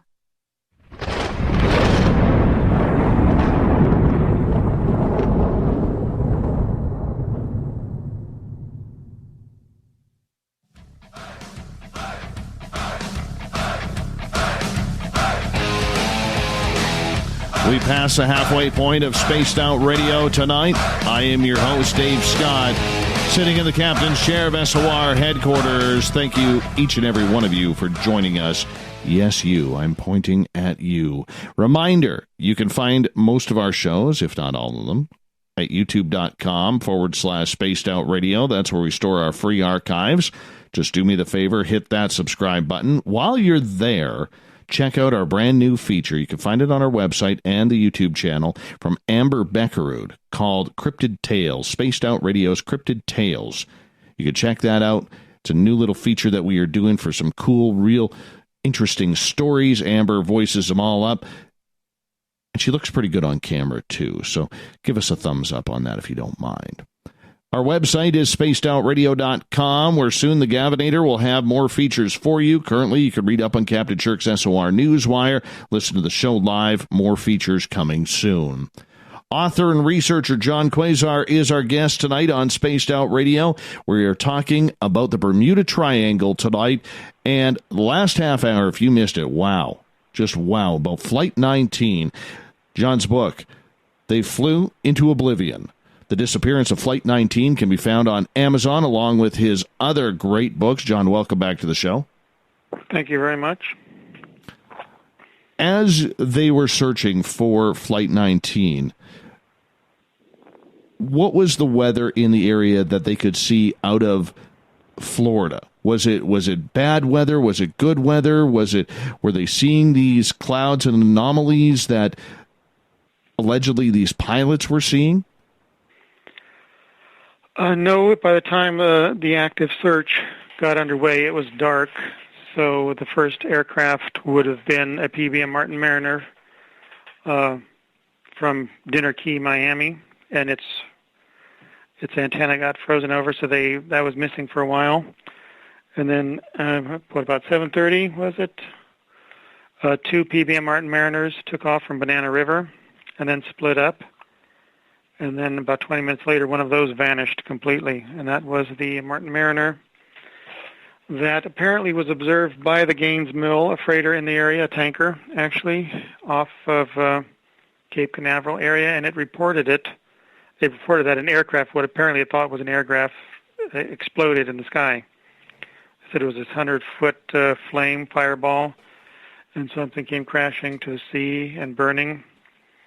And they remained in the area and saw oil, but they couldn't find anything. Well, I had the exact coordinates because I got all the paperwork that had been preserved on this incident. And so I had the Gaines Mill making its report exactly where it was. And I inspired with this 2 searches that were undertaken by first NBC and the Sci-Fi Channel together, and then later by, I think it was the Learning Channel. One of these was headed by David Bright, and so they were going to go out to the exact area coordinates and do a 5-mile grid search. And these were 2 different expeditions over a couple years apart, and I was certain we were going to rate World News Tonight. This was the first time ever I told them. They knew what the water depth was back then. They didn't bother to go look. And this would expose one of the greatest mysteries there was because, of course, Flight 19 and the Mariner both vanished the same night. It had vanished while looking for them, so 27 men and 6 aircraft had vanished in one night. And I said, this is a straight dive in 74 feet of water. We should be able to find some wreckage of it there.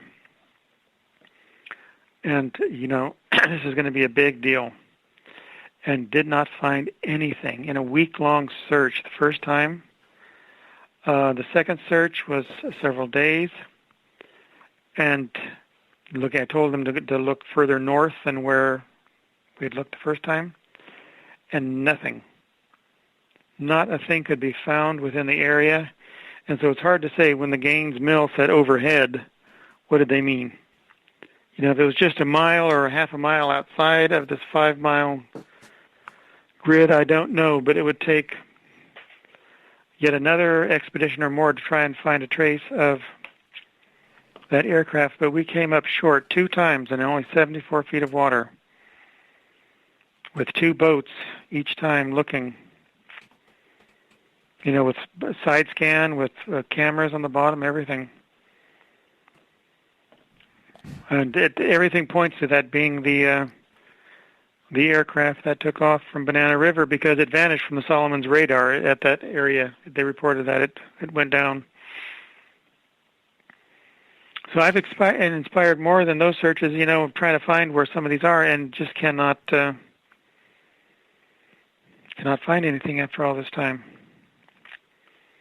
That's true even in very shallow water in the Bahamas. A lot of aircraft vanish over, 20 feet of water in the Bahamas because the Grand Bahama Bank is so shallow, and they leave no trace whatsoever, even with time. After a while, turtle grass should grow because wreckage will attract the growth of turtle grass. The Bahamas are so shallow, it looks like turquoise sand down there. They're sandy and shallow, so it's like glass, a light blue glass with nothing but a desert for a bottom. So when there's wreckage there, it will attract turtle grass, and that will stand out from the surface and from the air as a marled area. And divers will go look at that right away when one pops up because it says there's a wreck there. And over time, I don't know how many dozens have vanished, but over time, none of them have ever popped up as a little oasis of turtle grass in the bottom there. They disappear and they are gone even with time. They don't there's no indication that there's any wreckage. Most of them carried ELTs, which is, again, emergency locator transmitter, so it should launch from the aircraft when it impacts and send its signal. None have sent such a signal indicating they impacted. None have left debris. None have left wreckage on the bottom that could pop up as an unexplained area even 10 years later. So when they vanish there, they are just gone. There was a missing ship as well. Well, there's many missing ships. But that went out looking for these aircraft. For Flight 19? Yes. No, I don't recall a missing ship. I thought you said right at the first hour that there was a ship with 13 men that went down looking for this crew that disappeared. Yes, that was the Mariner. That was the Martin Mariner aircraft. Oh, the Mariner. Okay. That was an All aircraft. right. It's a PBM. So that had 13 men aboard, and that's the one that vanished. The Gaines Mill was the tanker that reported the fireball overhead, which presumably was the PBM Martin Mariner blowing to pieces for some reason. Just way too weird. What's the official word on this incident? Did they put blame on Taylor? They initially blamed Taylor, yes, and his mother got an attorney, and she fought to get blame removed from him. And he was the commander of the exercise, so naturally by military standards, he's to blame anyway. But the attorney was an old buddy of his who was one of his pilot instructors, and Taylor had saved his life twice while they were flying in the Keys. So he got in there after the war when there was a special department open to correct all the records because so many 90-day wonders were making mistakes anyway. in the records at the end, there had to be a special office open to try and correct everybody's military records if they got some unjust mark on them. And he argued that by finding Taylor guilty without a trial, they convicted him without his rights and so forth. So all of it was reversed, blaming him. And so the final conclusion was of the board that the flight vanished for reasons unknown. Interesting. Very interesting. There was a lot of other flights that have gone missing in that area. Have any others been tied to the military since this incident? Oh, yes. There were more before this incident as well. Eventually, people came up to me, and mentioned they had a loved one on this or that flight. Quite a few vanished during World War II in the Bahamas in strange circumstances. B-24, a couple of other Martin Mariners, PBYs, Venturas on patrol, about 5 or 6 vanished. Other TBM aircraft, Avenger aircraft. Later after that, I think there was a Wildcat, there was a Panther jet, which vanished around 1950. There was the 2 huge KC-135 Stratotankers that apparently collided for some unknown reason near Bermuda in 1963. There were 2 huge C-133 Cargo Masters which left the East Coast, one showing strangely on radar it was losing its SIF identification feature, so they were only painting it from skin returns. These had, like 88,000 gallons of fuel on board. These had, I forget how many tons of cargo. Both vanished off the coast. One left, there was a wheel, a landing wheel, and a raft found from one of them. It was examined. There was an unexplained magnetic particle in the wheel, I believe. But that's all that was left of those. There was a military transport in 1954, which was the military version of the Constellation, Super Constellation aircraft, 4 engines. Very tragic. 42 members of military personnel vanished north of Bermuda in that, and its cargo was life rafts, life jackets, and paper cups, and not a trace of all that floatable material was found. There was a very interesting case, 1978, of Fighting Tiger 524, I forget its exact number, but it was coming into the Kennedy off the coast of the Carolinas, about 100 miles off, and they then signaled standby. Standby, we have a problem. Radar showed it had turned to another degree, vanished. Another blip came on the scope in another direction, and then it too vanished. And no trace was ever found of that the 2 pilots were aboard that aircraft. Dear me. Oh, another one that I found just from looking at an old book by Captain John M. Waters of the Coast Guard talking about searches they made. And I got the report, and family members later contacted me. This would be Pogo 22, which was a huge B-52 partaking in Sky Shield 2, and north of Bermuda, heading east back to North Carolina to Seymour Johnson Air Force Base. 6 of these B-52s split apart, 10 miles apart. And Pogo 22 was one of them, and it just vanished, and there was no trace of that huge aircraft or any of those aboard. I think that's one of the biggest aircraft to ever vanish out there. That doesn't also include, the hundreds of civilian flights that have just vanished. That is correct, yes. The airliners like the Tudor 4s, one coming into Bermuda a couple hours out, with Air Marshal Sir Arthur Cunningham on it in 1948. Also 1948, the DC-3 I mentioned, NC-16002, coming in to Miami, about 50 miles south. Full capacity, so 30 people aboard. That's a very famous case. Star Ariel, the sister aircraft Star Tiger, the other Tudor 4, took off from Bermuda and was over the Sargasso Sea, about 150 miles south. Captain McPhee signaled he was switching to pick up Kingston, Jamaica, and that was the last ever heard. His sister later contacted me. She was such a gracious lady living in, they live with New Zealanders. She gave me pictures of him and his awards and letters, video of him playing golf in Bermuda. She's gone now, but she was very, very gracious old world lady. And another airliner, let's see. Oh, there was the C-46, which was in cargo flight, 1952, off Miami. He would have had the lights of Florida, and then he vanished. Well, there's more, obviously. What about boats? Talk to us about some famous boats that have disappeared there, just vanished. Cyclops. The USS Cyclops, 309 men aboard. I've written a whole book about that. That would be a passage to oblivion. The Kindle version is the second edition. The second edition is not out in paper yet, so I recommend people get the Kindle version. But that, I think, could be our American Mutiny on the Bounty.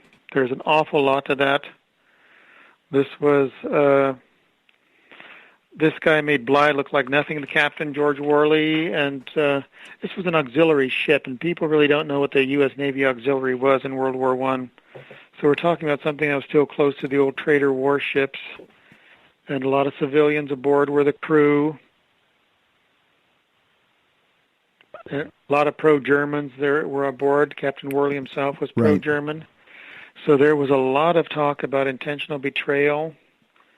A lot of things don't add up. I really dug into this case. I have 2,000 pages I got from the National Archives on it. I got the old Board of Inquiry report that most people never knew existed before the final voyage. Worley was brought before a tribunal by 40 of his men. They accused him of drunkenness and being unfit to command, but no one would ever put pro-German on paper. And all their testimonies in there and his responses, and he accused the doctor of plotting against him of being a sex fiend. He accused more than one group of plotters on board the ship against him. He had his own coterie of pro-German toadies aboard, and Turkish toadies. They were allies, of course, the Turks and the Germans in World War I. And it's really a very fascinating story that could have ended in some attempt at betrayal and then counter tactics, or even destruction of the ship by a small group that then escaped to Cuba. So it's worthwhile, I think, for people to read it. I don't think it's really, if it's a triangle case where something very unexplainable happened, it's a pure coincidence, because there was a real lot of, it's a true saga of the sea. And it took me years to put it back together in a passage to oblivion. A lot of that's drug one of the runners. famous ships. Yeah, go ahead. And there's more, of course. You just go down a litany of ships, and you don't know what happened to them, from Sam Key to Anglo-Australian to Southern Districts, then many boats. Witchcraft is a very interesting case that has strange nuances to it. The story of Dan Burak and Father Patrick Horgan, December 22, 1967. They went out a mile to buoy number 7 from Miami to look at the Christmas lights. He hit something below. He said he thinks his propeller might be bent, so he called the Coast Guard. The Witchcraft had built-in flotation. Dan Burak was very careful about safety. The seat cushions were floatable. They had on life jackets. He was only a mile from the coast, so you're at Government Cut. You're entering Miami Harbor at buoy number 7. The Coast Guard cutter was to that location in 19 minutes, and the Witchcraft was gone, and no trace was ever found in a very large search. So Father Horgan and Dan Burak and an unsinkable boat vanished within a period of 19 minutes. After hitting something below, there are other incidents in which something below has harassed a fisherman or has been seen speeding by or bumping the craft. It's 10 by 12 feet. Ovoid, might say it's saucer-shaped, about 4 feet thick. And there are cases in which it has, as I said, bothered fishermen, and I even have, such as a Coast Guard report when they went out in response to this incident in 1973. They came across it. It would, coast along, then sit under the guys in shallow boats fishing off the coast. They'd beat it with their oars, and its lights would glow and come on. And this sounds like, it's fairy tale stuff, but the Coast Guard came out there. Right. And they see it, and they're beating it with their oars, and they said it's metallic. And that's how I get the measurements for it, because they said it's 10 by 12 feet with a central light. And then we're talking 4 to 5 feet of water. So this is a very shallow disc. And so then 2 commanders in the Navy from Panama City flew out and made a report talking to all these people. And I really wanted to get some on TV at one point, but I think those days are over for me. In any case, it's a real incident, and these shallow discs, for lack of a better term, have been reported elsewhere, speeding past different sizes of them. And all this, of course, introduces what people like to ridicule. It introduces the flying saucer angle to it. And in my second book, which on the triangle, which came out just a couple of years ago, that I cleverly entitled Bermuda Triangle 2, I deal more with that theory, because I probed into the cases and going back historically, about the smaller boats that were, craft rather, that were seen, and they come and go from the water. And it's not, it's a subject matter I get hesitant to speak about, because you encounter a lot of wacko people. But I keep to documentation. Again, I'm not reading magazines. I'm reading reports. I'm reading Coast Guardmen saying, what type of light this was when they put their oars in the water. Their oar disappeared in the water. It was that kind of light where you can't even see the oar go in. That's right, John. I'm going to get you to. I'm going to let you hold on here. We're going to get back with more Gian Quasar here on Spaced Out Radio. We're going to get more Bermuda Triangle, more whatever we can fit in with the author, the researcher, and the legend of the Bermuda Triangle coming on up.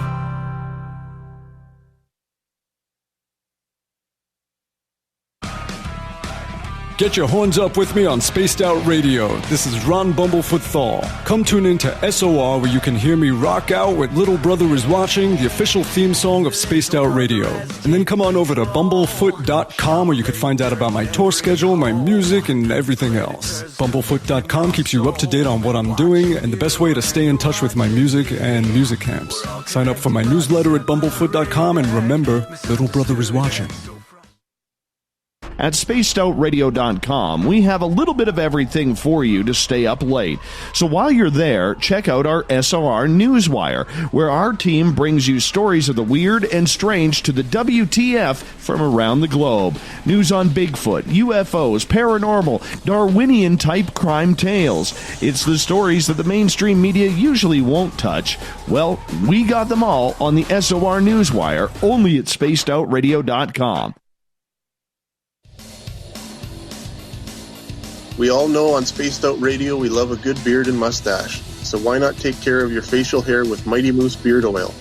Made in Canada, we're taking care of beards and stashes around the world. We use 100% natural ingredients with our oils and balms to make your whiskers feel silky smooth. Use promo code SOR2019 at MightyMooseBeard.com today.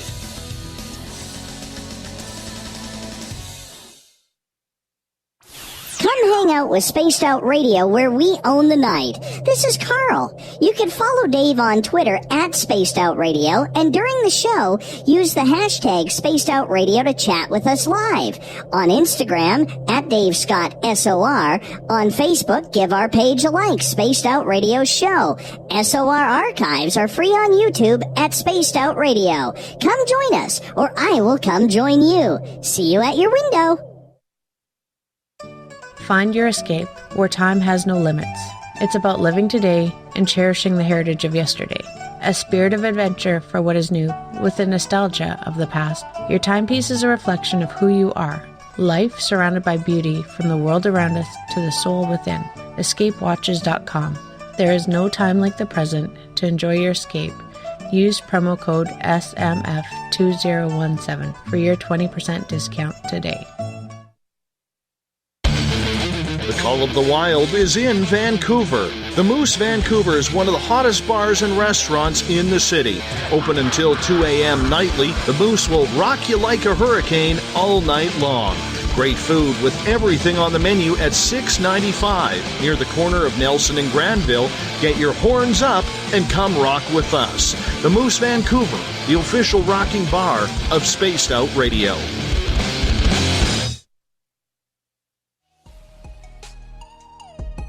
Canada's largest UFO conference is ready to roll in Toronto this September 21st and 22nd at the Alien Cosmic Expo. This year is about the experience. Listen to the stories of Dave Scott, Travis Walton, Paula Harris, Grant Cameron, Ryan Stacey, Richard Dolan, Leslie Mitchell-Clark, and more. Get your tickets now at aliencosmicexpo.com.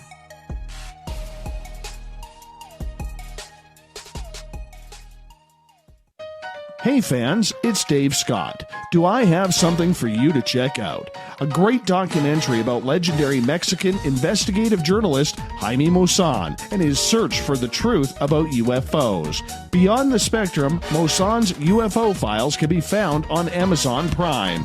It's free to watch if you're a member. You might even hear me in it. So check out Beyond the Spectrum, only on Amazon Prime. Visit purpleplates.com today. For over 40 years, the Purple Energy Plates have been delivering amazing results for their many customers. Inspired by the great genius Nikola Tesla, the harmony, healing, and energetic effects of the plates have proven over and over to be beneficial and often miraculous to thousands of customers. Check their site for daily specials and choose from their many energy products. You won't be sorry. Visit them today at purpleplates.com.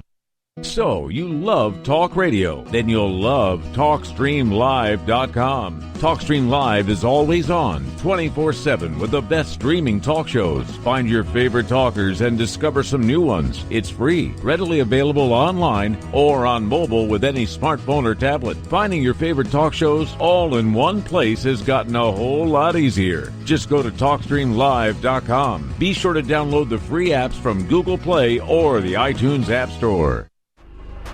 Are you having encounters with the paranormal, supernatural, or ufological that you cannot explain? Look no further than the SOR Sightlines Report, brought to you by the Experiencers Support Association. This is Ryan Stacey, head of the Research Association, TESA. Soon on the Spaced Out Radio website, you'll be able to file your reports and have them researched for you. We are independent and ready to help Spaced Out Radio listeners today.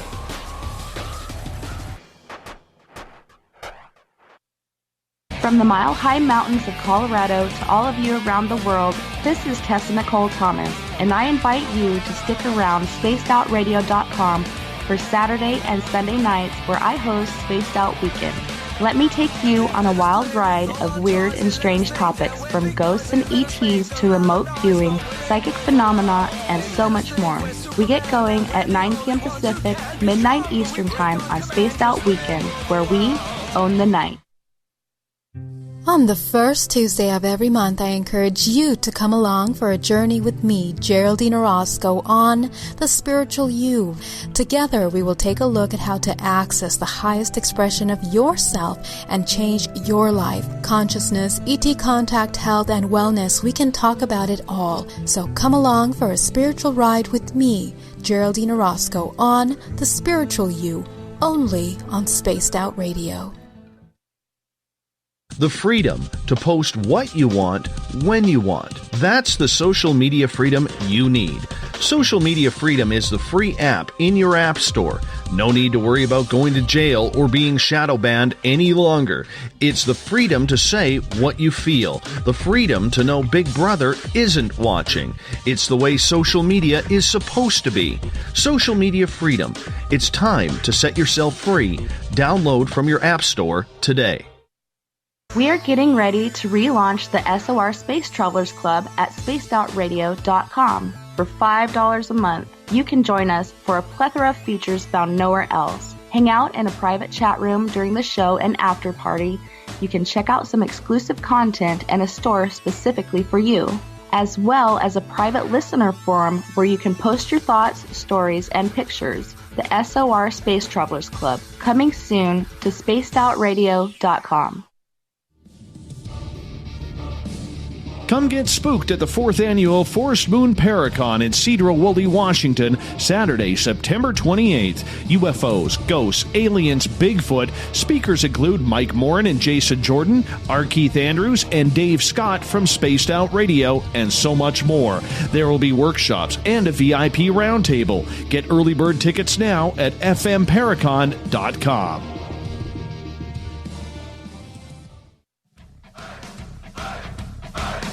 Would you like to connect with us? Head to spacedoutradio.com for all your latest show info.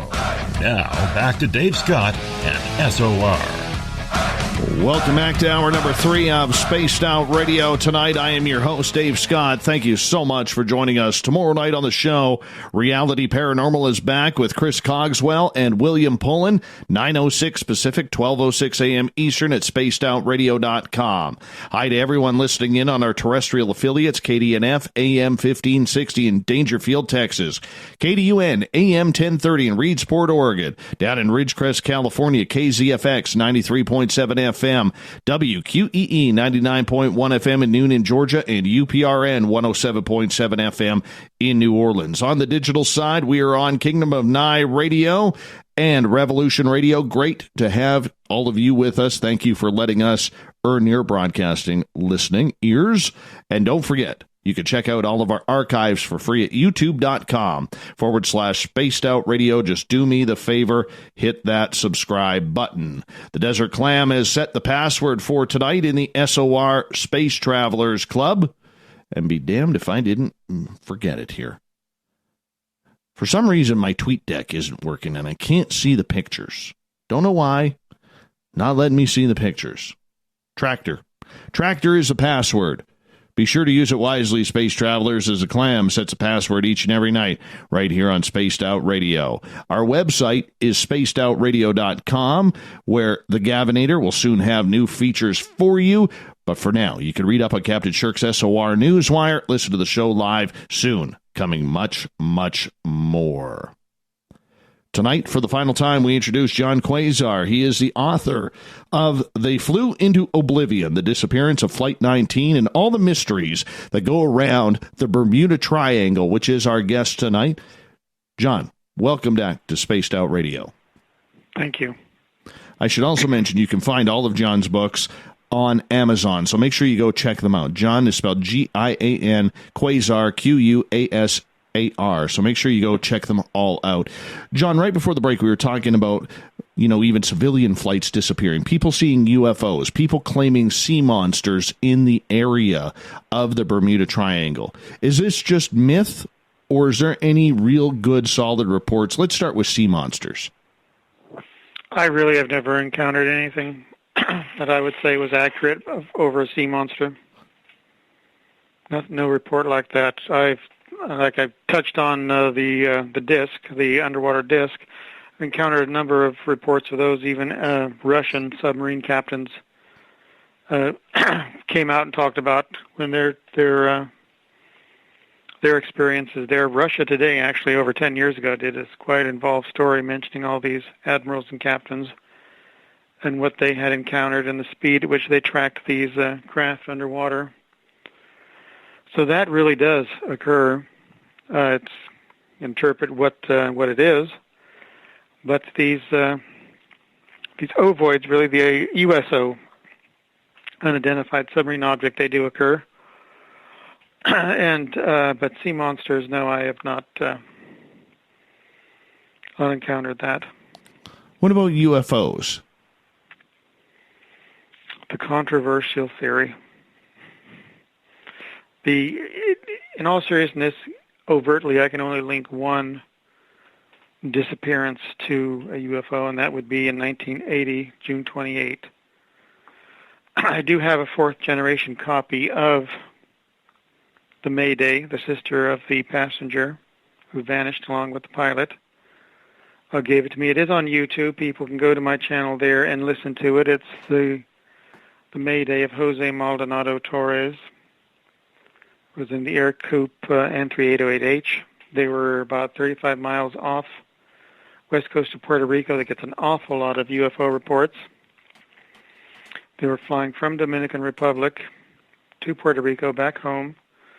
The aircraft was owned by Jose Pagan Santos, who was an Aero police officer of Puerto Rico. His son, Jose Pagan Jimenez was the father's name, and Jose Pagan Santos, his son, was the passenger, and the pilot was their friend. 35 miles off Florida, Maldonado Torres generates a Mayday. Iberia Flight 976 is relaying it, picks it up. He says there's a very weird object that has been interfering with their flight. They cannot get to the coast. They found this weird object, Mayday, Mayday. He continues to repeat. He's trying different maneuvers to get around it, but it continues to block them off for lack of, that's an interpretation. In any case, it's not letting them get to the coast. Eventually, he turns around to head the other way, 2660 degrees, and he vanishes from radar. Atlantic weapons radar has him on radar, and no trace is ever found in the object without transponder. Appears on the scope again, and tracking another direction, and then it vanishes shortly afterward. This is about 8 o'clock at night. And a search, of course, finds nothing, and the father was searching in his own police helicopter for weeks afterward, trying to find any indication of what happened to his son. They have no indication, except for the UFO, for the strange object, the weird object, as Maldonado Torres calls it. I have the report by the National Transportation Safety Board, and in it, written in Spanish, is the report by the father, who said that they reported an objeto luminoso. So he somehow heard that it was a glowing object. And that is the only incident that I can say somehow was involved by a UFO. All the aircraft or boats had vanished far from radar, far from land. We don't know what happened to them. This is one of the rare moments when an aircraft was on radar and was close to land, and it is in an area that is a real nest. The west coast of Puerto Rico has long been a nest for UFO reports, going back, since the phenomenon of the late 40s, early 50s. And so it's very strange that it happened in that one location. Very similar to the Valentic disappearance of 1978, if you're familiar with Fred Valentic's disappearance off Australia. Yes, a little bit. And so it's very similar to that. That's really as close as it comes now. As for those who've survived encounters out there, yes, there's many who have reported stars detaching. That they thought it was a star, and then it comes in closer to them or starts moving in another direction, and they feel like they're being watched. There will be a major celebrity coming out talking about his encounter with such a phenomenon as that. I will leave that to people, leave that to the Travel Channel to tell that story for Famous and Frightened whenever it airs. I don't know when that will be. But there will be a celebrity coming out to talk about that, and such reports like that go way back. Even Christopher Columbus noted on the eve of discovering the New World, the famous the lights that attracted them to Watling Island. This was a light that rose up and levitated, and so they followed that, and they discovered the New World the next day.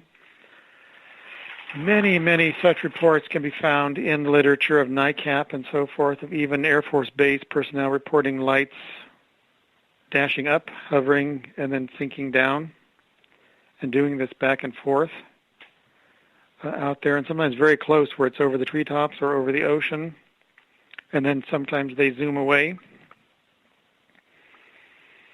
So that's another phenomenon that's been observed for a long time, obviously. And a lot of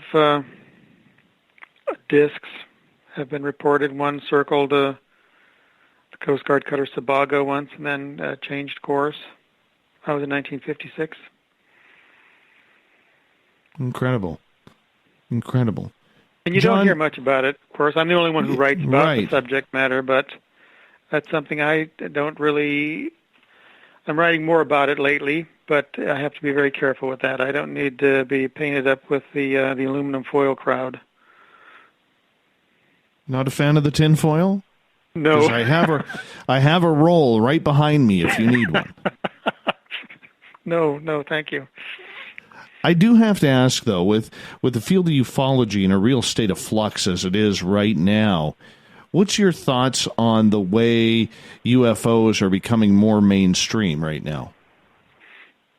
It just it serves to cloud the issues of what they really look like. And one thing that has been good is Elizondo's, all that information that the Pentagon has released. They're quietly investigated it in the last decade, the first decade of the 21st century. And it's highlighted again that these are oval. They're oval discs, like a tic-tac, but flatter. And if you have someone reporting stuff like that, they're coming much closer to the real shape. Early on, that's what they were reported like, that they were oval, not these round things with a dome on top. Those came about later. But the most interesting encounters have always been by these these ovals of different sizes, from 10 to 12, as we mentioned. About 40 feet, the kind that the Navy pilots tracked on their radar and saw in the Pacific with the fleet maneuvers there in the USS Princeton. That was 2004. That's the stuff that was released by the Pentagon in the last couple of years. They're the kind that were originally reported over the Atlantic back in the late 40s, early 50s. And so it draws a parallel in their action and their description. And then you get into people today believing in all sorts of 100 different shapes and sizes, which is not even logistically possible. But I do intend to bring clarity to it. I'm going to do with that what I did with the other books, and just for my first one, just try and bring it back to the basics and show, what is believable here, what is ours. We actually did develop flying saucers. And you think they're ours? There are some that were ours starting in the 1960s, but they did not look like what I just described. We would be talking more about something like Project Lightcraft with a flange on it, which is something that I'm sure will not get me well liked, but regardless, we have used those for a PSYOP. They have been developed. Project Lightcraft has been released. And it's fascinating what we were developing at Kirtland Air Force Base in the 1960s. The Air Force even intimated at one point that such craft did exist and were ours. And, pro-UFO guys like Donald Kehoe was so adamant telling people, don't even believe that, don't let the Air Force imply that these are ours. He wanted everything to be alien. But in fact, it was implied more than once that we were developing them in the late 50s and early 60s. And you can find a trail eventually that does show we were experimenting with them in the 1960s, and the Great Flap that started in 1965 was inspired by our own black projects. But these are something vastly different than what was reported in 1947. Do you believe then, looking at UFOs, the way everything is going right now, do you believe that we are getting closer to disclosure or disclosure to some sort of confirmation? Or do you believe that this is an entire narrative that has been carefully laid out over years to kind of let people know this is a confirmation of sorts that this phenomena is out there? I think it's the left hand doesn't know what the right hand's doing. Basically. The Air Force will be mum about it. The Navy will be more open about it. There's contradictions. No one is going to admit overtly that we developed some test craft along this line in the 1960s and 70s. I don't think there's any way they can confirm anything else other than sightings, as they did with, everything that was occurring off San Diego in the Pacific in 2004 when one of the pilots, David Fravor, who has spoken out about it. And then, of course, the footage of these two pilots speaking and following one of these on their gun radars. That's been released. And there's a whole flock of them, they said, and that's when you encounter the real thing. They travel in flocks, 16, 20 of them, and they're about 40 feet tic-tacs, 40-foot-long tic-tacs. And that's what needs explaining, because those aren't ours. They zip away in seconds. And anybody out there, I guess, can go on YouTube now and listen to the pilots speaking to themselves where they're trying to follow this craft. And the Russians have reported similar craft. These have been seen coming and going from the ocean. They've been seen at great depths. And finally, clarity has to be brought. Just what are these, the different sizes, the 105-foot one, the 300 and some odd foot one, the 40-foot one, and then the 10 by 12 one that I mentioned already. That was in the Coast Guard and Navy report that was coasting under these fishermen's flat-bottom boats.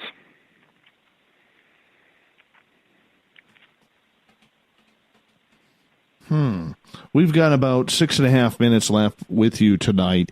In regards to UFOs, do you see any time where full disclosure will happen? No, not unless the military is sure they can counter whatever they are. If they're, if they have to have one in their hands that they can definitely say is not ours, but we can beat it, whatever it is. I don't really see it. I don't see that they can confirm anything. I don't think that they really have a handle on the phenomenon. You can be surprised how obtuse some military hierarchy can be about this, and people will try and turn it into a conspiracy theory, like these guys have to know everything. I think they would be surprised, people who believe in all those theories, about how the military can look the other way. And if it's something to do with intelligence, NSA or CIA, those guys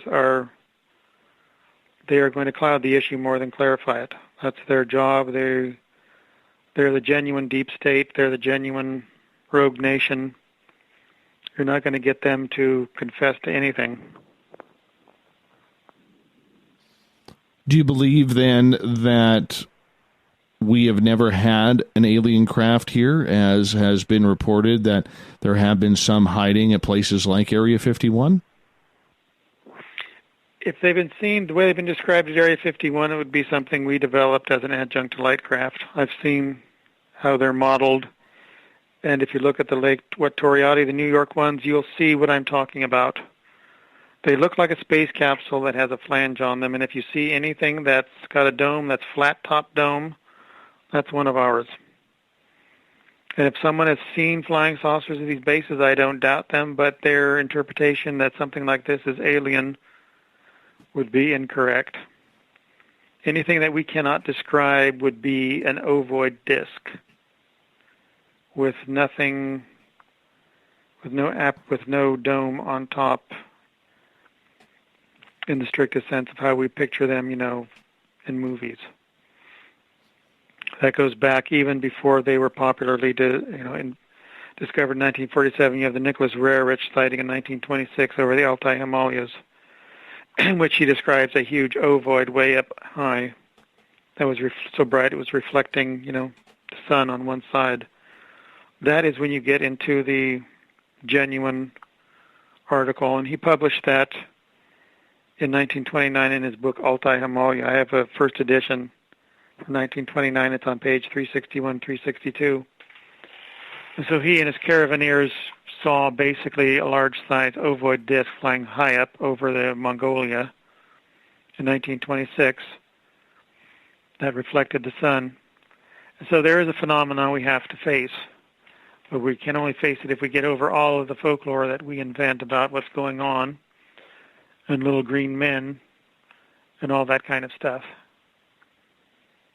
And no one really seems to want to do that. Then what do you think, with 3 minutes to go, John, that the government actually knows? Well, you have to compartmentalize it. What does intelligence know? CIA probably knows quite a bit, but I think it's more or less in tune to our own projects. What they suspect and what they know are two different things. And if they really knew, I think they would be more hesitant. They just prefer to ignore it publicly. One agent is quoted, I was reading a very good book, which I would recommend to people, Dulce Base by Greg Valdez, the son of Gabe Valdez of cattle mutilation fame. Yes. I think it's within this book that there's a quote of one of the intelligence agents saying the UFO community is capable of disinforming itself. And so I don't think they have to do too much. There's too many people who want to spin tall tales, and they don't want to logically work the data out from the very beginning and remain consistent. They want to believe every report, which is typical of folklore. Instead of analyzing, they just wish to catalog reports and accept them all.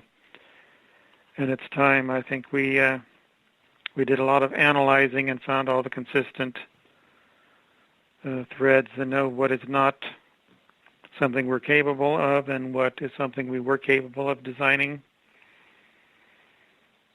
And that's basically what I'm doing with one of my works right now, but it'll be years before it's published. I want to be very careful. It's going to be exhaustive, and it's going to be every reliable consistency in people reporting stuff that they could not possibly have made up, that matches with someone else a world away also reported. And that's now all the paperwork I'm going through. Thousands and thousands of pages of what NICAP developed, what APRO had, stuff that's released, by the FBI and by CIA. Notice one of the CIA ones released from 1950 was of a freighter that reported one of those 10 by 12 things rotating through the sky, just the way the pilots in the 2004 video, in the gun camera video, reporting this thing rotating, saying, "Look, dude, it's rotating." So that's consistency over time that's very valuable. That describing the same shape. This was like a white Tic Tac or an egg cut in half lengthwise. Yes. My friend, we got about 20 seconds left. Where's the best place people can find your work? They can go to my website, thequesterfiles.com. Wonderful. Gian Quasar, I appreciate you so much coming on Spaced Out Radio tonight. I've always wanted to do a Bermuda Triangle show, and I thank you for doing that. And we're definitely going to have to bring you back on because you have so many other interesting research that you have done. We're going to have to check that out. Gian Quasar, everybody. Coming up next, we have the SOR Newswire and the Thought of the Day. So stay tuned on Spaced Out Radio.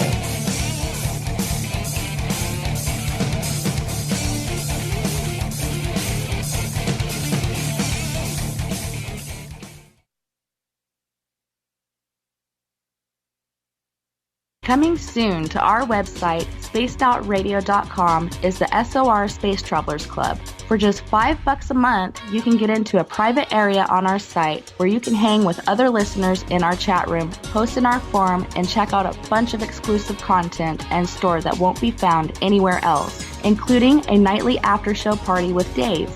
It's going to be the best $5 a month you're going to spend. The SOR Space Travelers, only at spacedoutradio.com. Are you having encounters with the paranormal, supernatural, or ufological that you cannot explain? Look no further than the SOR Sightlines Report, brought to you by the Experiencers Support Association.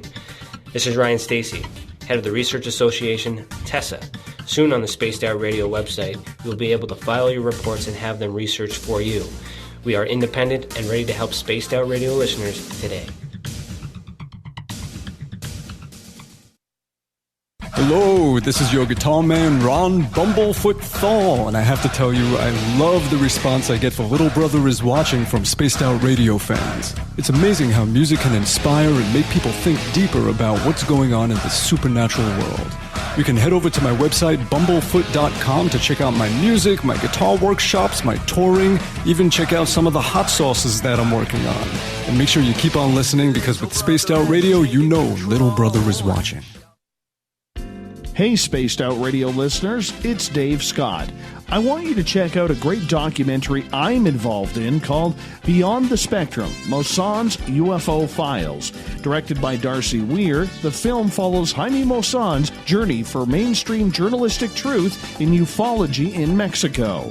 Beyond the Spectrum can be found on Amazon Prime. If you're a member, watch it free. It's worth the watch.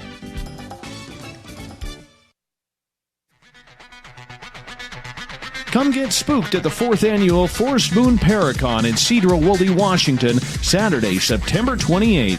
UFOs, ghosts, aliens, Bigfoot. Speakers include Mike Morin and Jason Jordan, R. Keith Andrews, and Dave Scott from Spaced Out Radio, and so much more. There will be workshops and a VIP roundtable. Get early bird tickets now at fmparacon.com.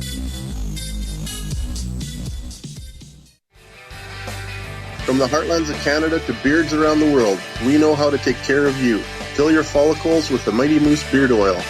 All our oils and balms are handmade and 100% natural ingredients because we care about your beard. And hey, use the promo code SOR2019 and get your Mighty Moose Beard Oil today. You can check us out on our website, mightymoosebeard.com.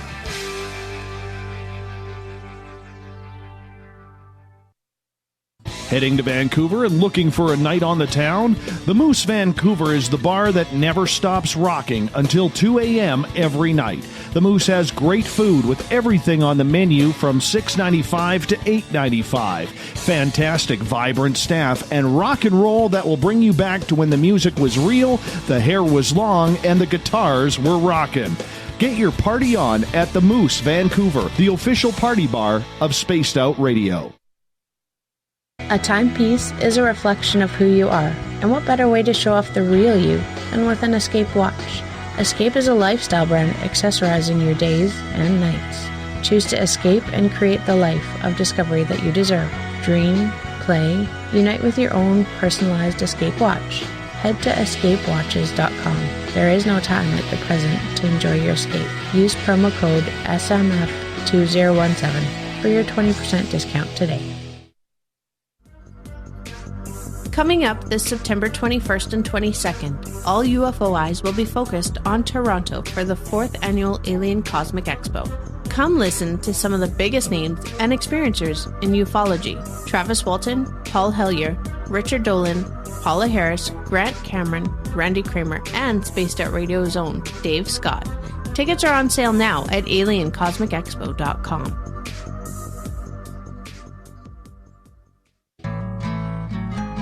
Looking for a place to advertise at a very reasonable cost? Look no further than Spaced Out Radio.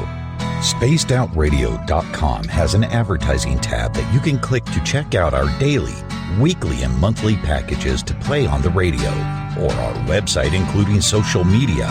From commercial spots to banners, we have it all. Check out our competitive pricing today. Every night on Spaced Out Radio, we have places for you to hang out. Hi, this is Carl. Join our SOR Space Travelers group on Facebook for live chat. On Twitter, using hashtag Spaced Out Radio, you can also join us in our Spreaker chat room. Check us out on Instagram at Dave Scott SOR. All of our archives are free on YouTube at Spaced Out Radio. By the way, I'll be watching you at your window until you do. Bye! Did you know Spaced Out Radio runs 7 days a week? Hi there, this is Tessa Nicole Thomas, and I'm here to take you on a paranormal journey each Saturday and Sunday night. Why change the station when you have it all right here? Together, we'll hang out and share some strange and scary stories. And don't forget, we have Psychic Sundays as well, so come tune in Spaced Out Weekend. We get going at 9 p.m. Pacific, midnight Eastern, only at spacedoutradio.com, where we own the night. Looking for the stories of the strange and weird that you will find hard to find anywhere else? Check out the SOR Newswire on our website. Our writers, led by Captain Shirk, are scouring the world for the oddest and most bizarre stories we can find.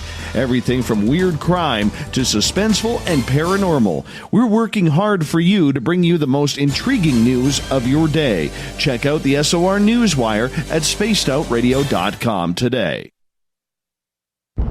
Are you intrigued by Paranormal Talk Radio?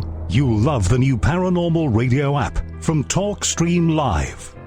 You'll find a great selection of talk shows covering UFOs, ghosts, strange phenomena, and much more. Download the Paranormal Radio app now and start listening to the very best in paranormal talk entertainment, including the network you're listening to right now, the Paranormal Radio app, free in Google Play and the iOS App Store.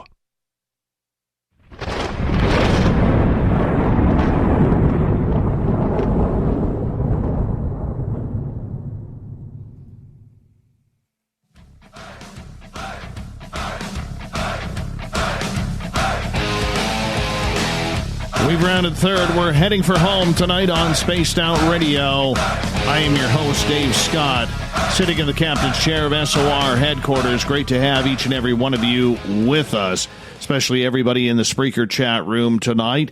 We'll get to that in just a moment.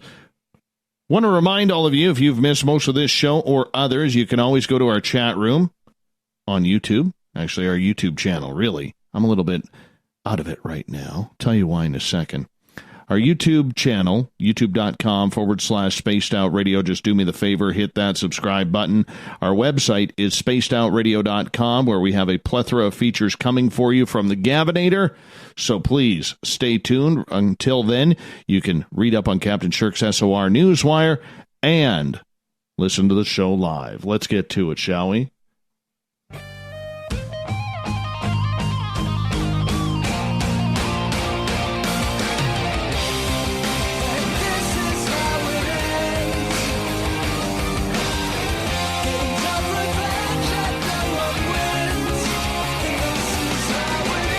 The news is always changing, which is why we bring you the SOR Newswire at the back end of every show, where we get to the weird, the strange, those head scratchers that we just got to bring to your attention. But you know what? I don't want to start this newscast this way, but I'm going to have to.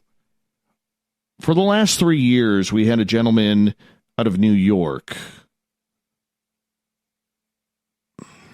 named BTO. Beyond the Universe is what it stands for, or Beyond the Omniverse, pardon me, is what it stood for. He was a good dude, very, very spiritual, very into his own Zen and Chi.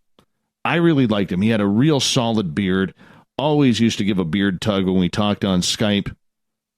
Well, he passed away at 40 years old on Saturday. And apparently he had been in hospice for the last month, had kept it quiet from all of our listeners who were friends with him. He mainly hung out in our Spreaker chat room. The odd time he would pop in on Twitter and on Facebook. I don't think I ever really saw him on Facebook. But Renee and Sandra in our chat room let me know about it this evening, last hour. And I'm a little sick to my stomach over this, because in our chat room on Spreaker, if you've ever been in there, there's a lot of people who've become like family to us here, both to me and to Tessa on the weekends. And especially with Tessa, when she does her after-hours show on Saturday and Sunday night on Skype, BTO was always in there. He was one of the cast of characters, always with a quick whip, always respected me because he knew my love for the New York Yankees baseball team, and he passed away on Saturday. Apparently, it was something hereditary that many of his family members had passed away from, and I'm going to leave it at that. But he will be missed. He was a big part of our chat room over the last 3 years, and to pass away at the age of 40, that is just way too young. Way too young. So BTO, Beyond the Omniverse, I hope you got your answers, my friend. And I hope you are now resting without pain, man, because you deserved it. You deserved it, and God bless. And come say hello from the other side every now and again, will you? All right. That's pretty heavy. That is pretty heavy. I hate when that happens. Hate having to bring bad news, especially to our audience, because if you haven't been in one of our chat rooms before, whether it's on Spreaker, whether it's the SOR Space Travelers Club on Facebook, whether it's on Revolution Radio's chat room, LGAB, hashtag Spaced Out Radio on Twitter, as a host, you really bond with people because it's just fun to do that. It's fun to get to know people. It's fun to watch their witty comments or their snarky comments and how they react to how you're hosting the show. And you kind of build a bond. You know, I guess that sometimes you could call it a friendship. It's a weird type of friendship. But you build this bond with the audience, and the audience bonds with you. And that's a very, very important factor to me. And to lose someone who's been listening to this show, I mean, our show is only 4.5 years old. And to lose someone who has been with us 3.5 years, like BTO, I'm going to be honest, I'm struggling with it. I know many in our chat room on Spreaker are struggling with it too. So, BTO, thank you so much for the great times, the great messages. You're loved. You're not forgotten. And take care, my friend. Moving on. So this past weekend at the Roswell Conference for UFOs at the International UFO Museum and Research Center, there was an hour-long presentation by a gentleman named Don Burleson, a writer and New Mexico State Director of the Mutual UFO Network. I got to try and get this guy on. Well, he is claiming that his research shows that Marilyn Monroe's death was an alien cover-up. Calls it a national disgrace. Burleson says some of the ranchers around here like to say it more like you stir it, the more it stinks, and it is a very apt description. Monroe's death. Monroe was 36 years old when she was found dead in 1962 at her Brentwood estate in California. The official cause of death was ruled a probable suicide after swallowing barbiturates. Burleson, though, argues Monroe was murdered and that Robert Kennedy, U.S. Attorney General at the time of Monroe's death and brother of President John F. Kennedy, had something to do with it. He even claims that Robert Kennedy was in the room when Monroe died. He cites accounts from Monroe's maid and handyman and neighbors who said they saw Robert Kennedy enter Monroe's house, including once the night she died, accompanied by two men, one of which had a black bag similar to the kind a doctor would carry when making a house call. He disputes the claim Monroe died from an overdose of pills and believes she was killed by lethal injection. Burleson claimed the investigators found no fingerprints at all in Monroe's house, not even her own, and that Monroe needed a large glass of water to swallow any pills, and that the water was turned off in the bathroom sink of the guest house she supposedly was in at the time. Wow. So apparently, how does this tie to UFOs? Well, Burleson said in the final days of her life, Monroe had felt so disgusted by the Kennedys that she was telling close friends that she wanted to hold a national press conference where she would tell all about the Kennedys. Burleson cites one document of routing information that a detective agency claimed to have obtained from the National Security Council, which had Monroe's name and in the subject line, Project Moondust. Moondust was the name of a project aimed at collecting space debris. Also on the bottom of the routing data was MJ-12, the name of the agency President Harry S. Truman had put together to look into UFO-related matters.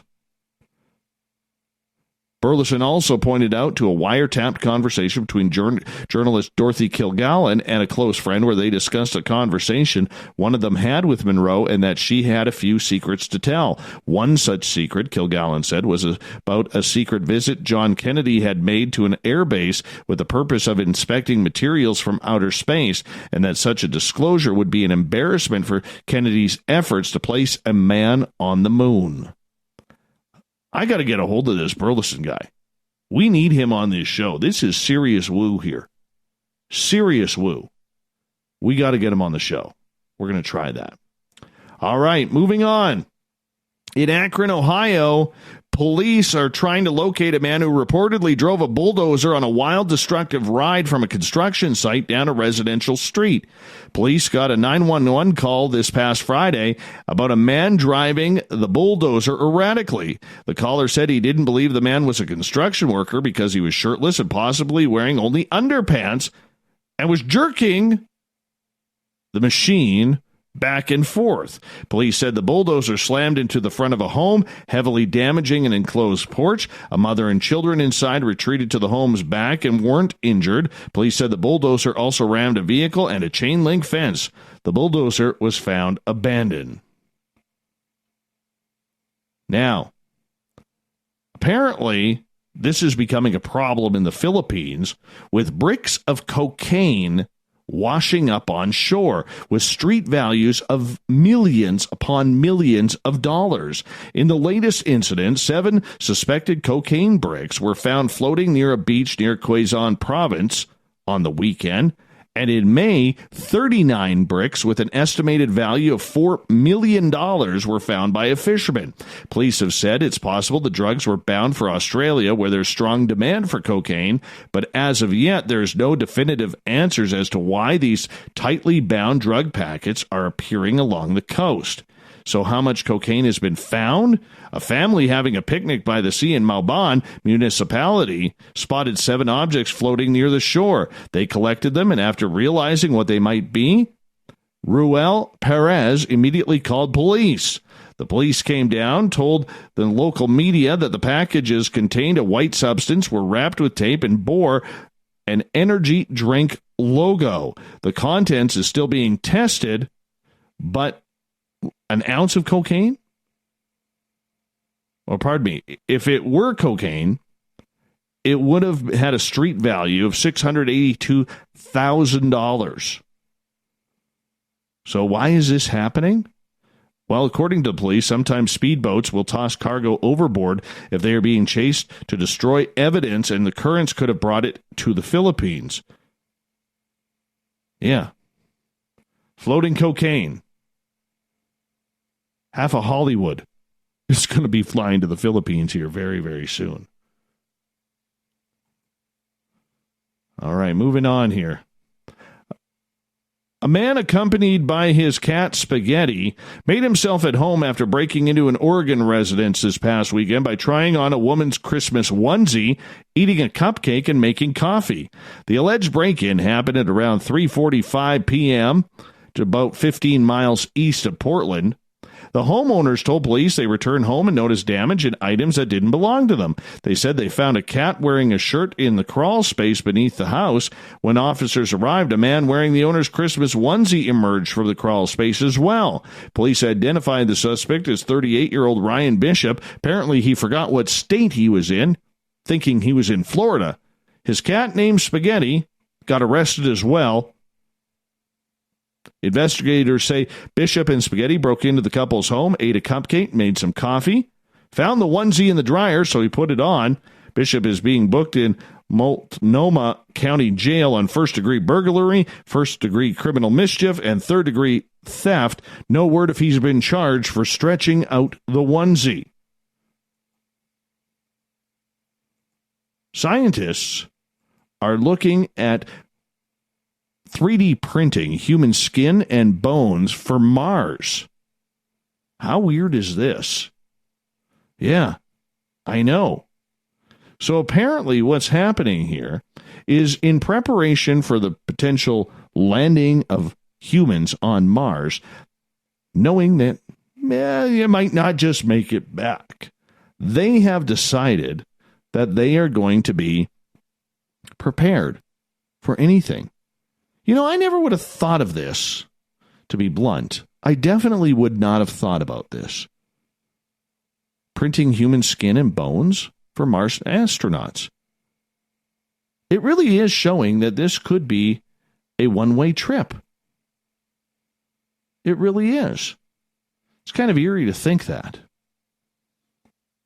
All right, moving on, because we're running out of time. A deer-like robot, which may be the future of planetary exploration, has been filmed being put through the paces by bouncing around a lab, ping-pong style, in a simulated lunar gravity. Researchers from Zurich's Robotics Systems Lab have teamed up with the Eurospace Agency to push Spacebach, the space exploration robot, to the limit. The machine is based on animals like deer and antelope and is designed to operate in low-gravity environments like the moon and asteroids. It is capable of dynamic walking that mimics its namesake animals here on Earth. Rovers of the past like Spirit, Opportunity, and Curiosity have used wheels and tracks, while more recently, Mascot hooped across the surface of the asteroid Ryugu in a great leap for robot kind. Taking inspiration from NASA astronauts and lunar pioneers Neil Armstrong and Buzz Aldrin, who quickly figured out the most efficient methods of getting around in low-gravity environments, the team concentrated on controlling leaps and hops as a method of traversing extraterrestrial terrain. One of the scientists says, for the lower gravity environments of the moon, Mars, or asteroids, jumping off the ground like this turns out to be a very efficient way to get around. So there's going to be a lot of space hopping. These things honestly look like dogs without heads. It's actually kind of cool. Finally, you never want to be this guy. You just do not want to be this guy.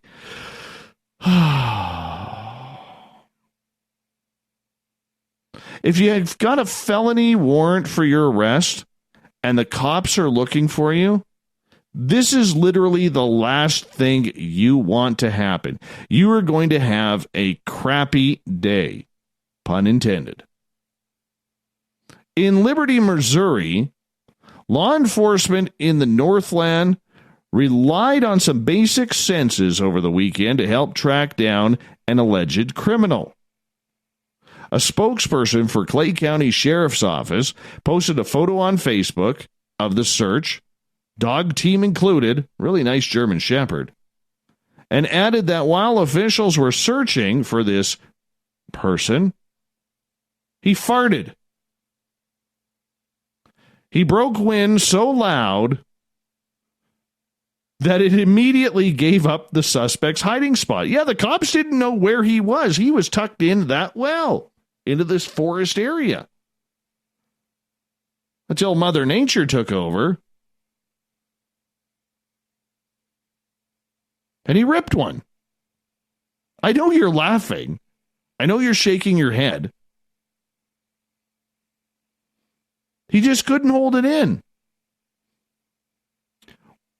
We've got to give props to the Liberty PD for using their senses to sniff him out, the sheriff's department added. Oh, that's bad. That's bad. According to the sheriff's department, the individual was wanted for possession of a controlled substance. Wonder what kind. Was it pot? He ripped one for pot? I mean, good hiding spot. Apparently it was good. The dogs couldn't even find him. But when you rip one like that, you got to make sure you try and slough it out, shall we say. Keep it quiet. You don't just cock your leg and rip one. My goodness.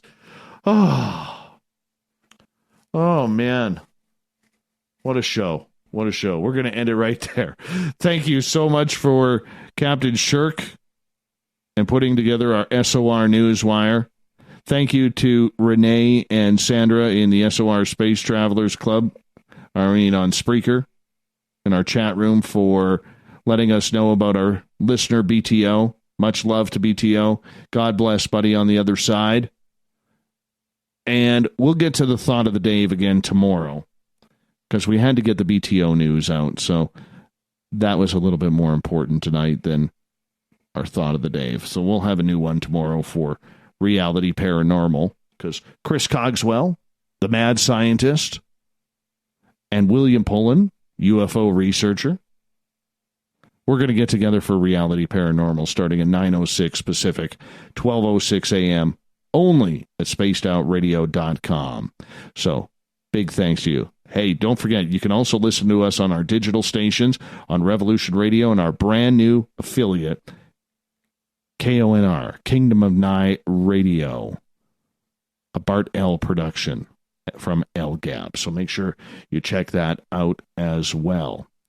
I'm excited about this for tomorrow night. I know Cogswell, he's on fire right now. He's absolutely on fire. Somebody insulted him. Called him ugly on Twitter today. He's not too impressed with that. Not too impressed. Called him ugly and a woman. Well, I did say, hey, Chris, unfortunately, you are an ugly woman with that beard, but a sexy, sexy man with that beard. Yeah, I went there. We got Mr. Ron Bumblefoot THAL rocking in the background with Little Brother is Watching. Bumblefoot is the official music of Spaced Out Radio, rocking us in and out of every single show. Get your horns up for the guitar god himself. Special thanks to everybody listening in at home, in your cars, at work, in our chat rooms. Spreaker, Revolution Radio, the SOR Space Travelers on Facebook. Can't forget Twitter at #SpacedOutRadio, because you guys are pretty snarky as well. Remember, this show is copyright by Spaced Out Radio and SOR Media Ventures Limited.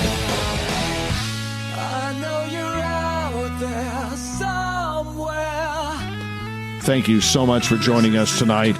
Thank you for sharing your evening with us. Because together, my friends, say it with me. Don't make a mistake. We're watching. We own the night. I will talk to you in 21 hours from now. Mr. Bumblefoot, we need a favor.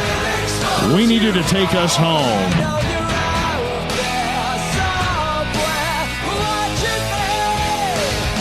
Good night, everybody. BTO, we love you. We'll see you again in the Omniverse. Good night.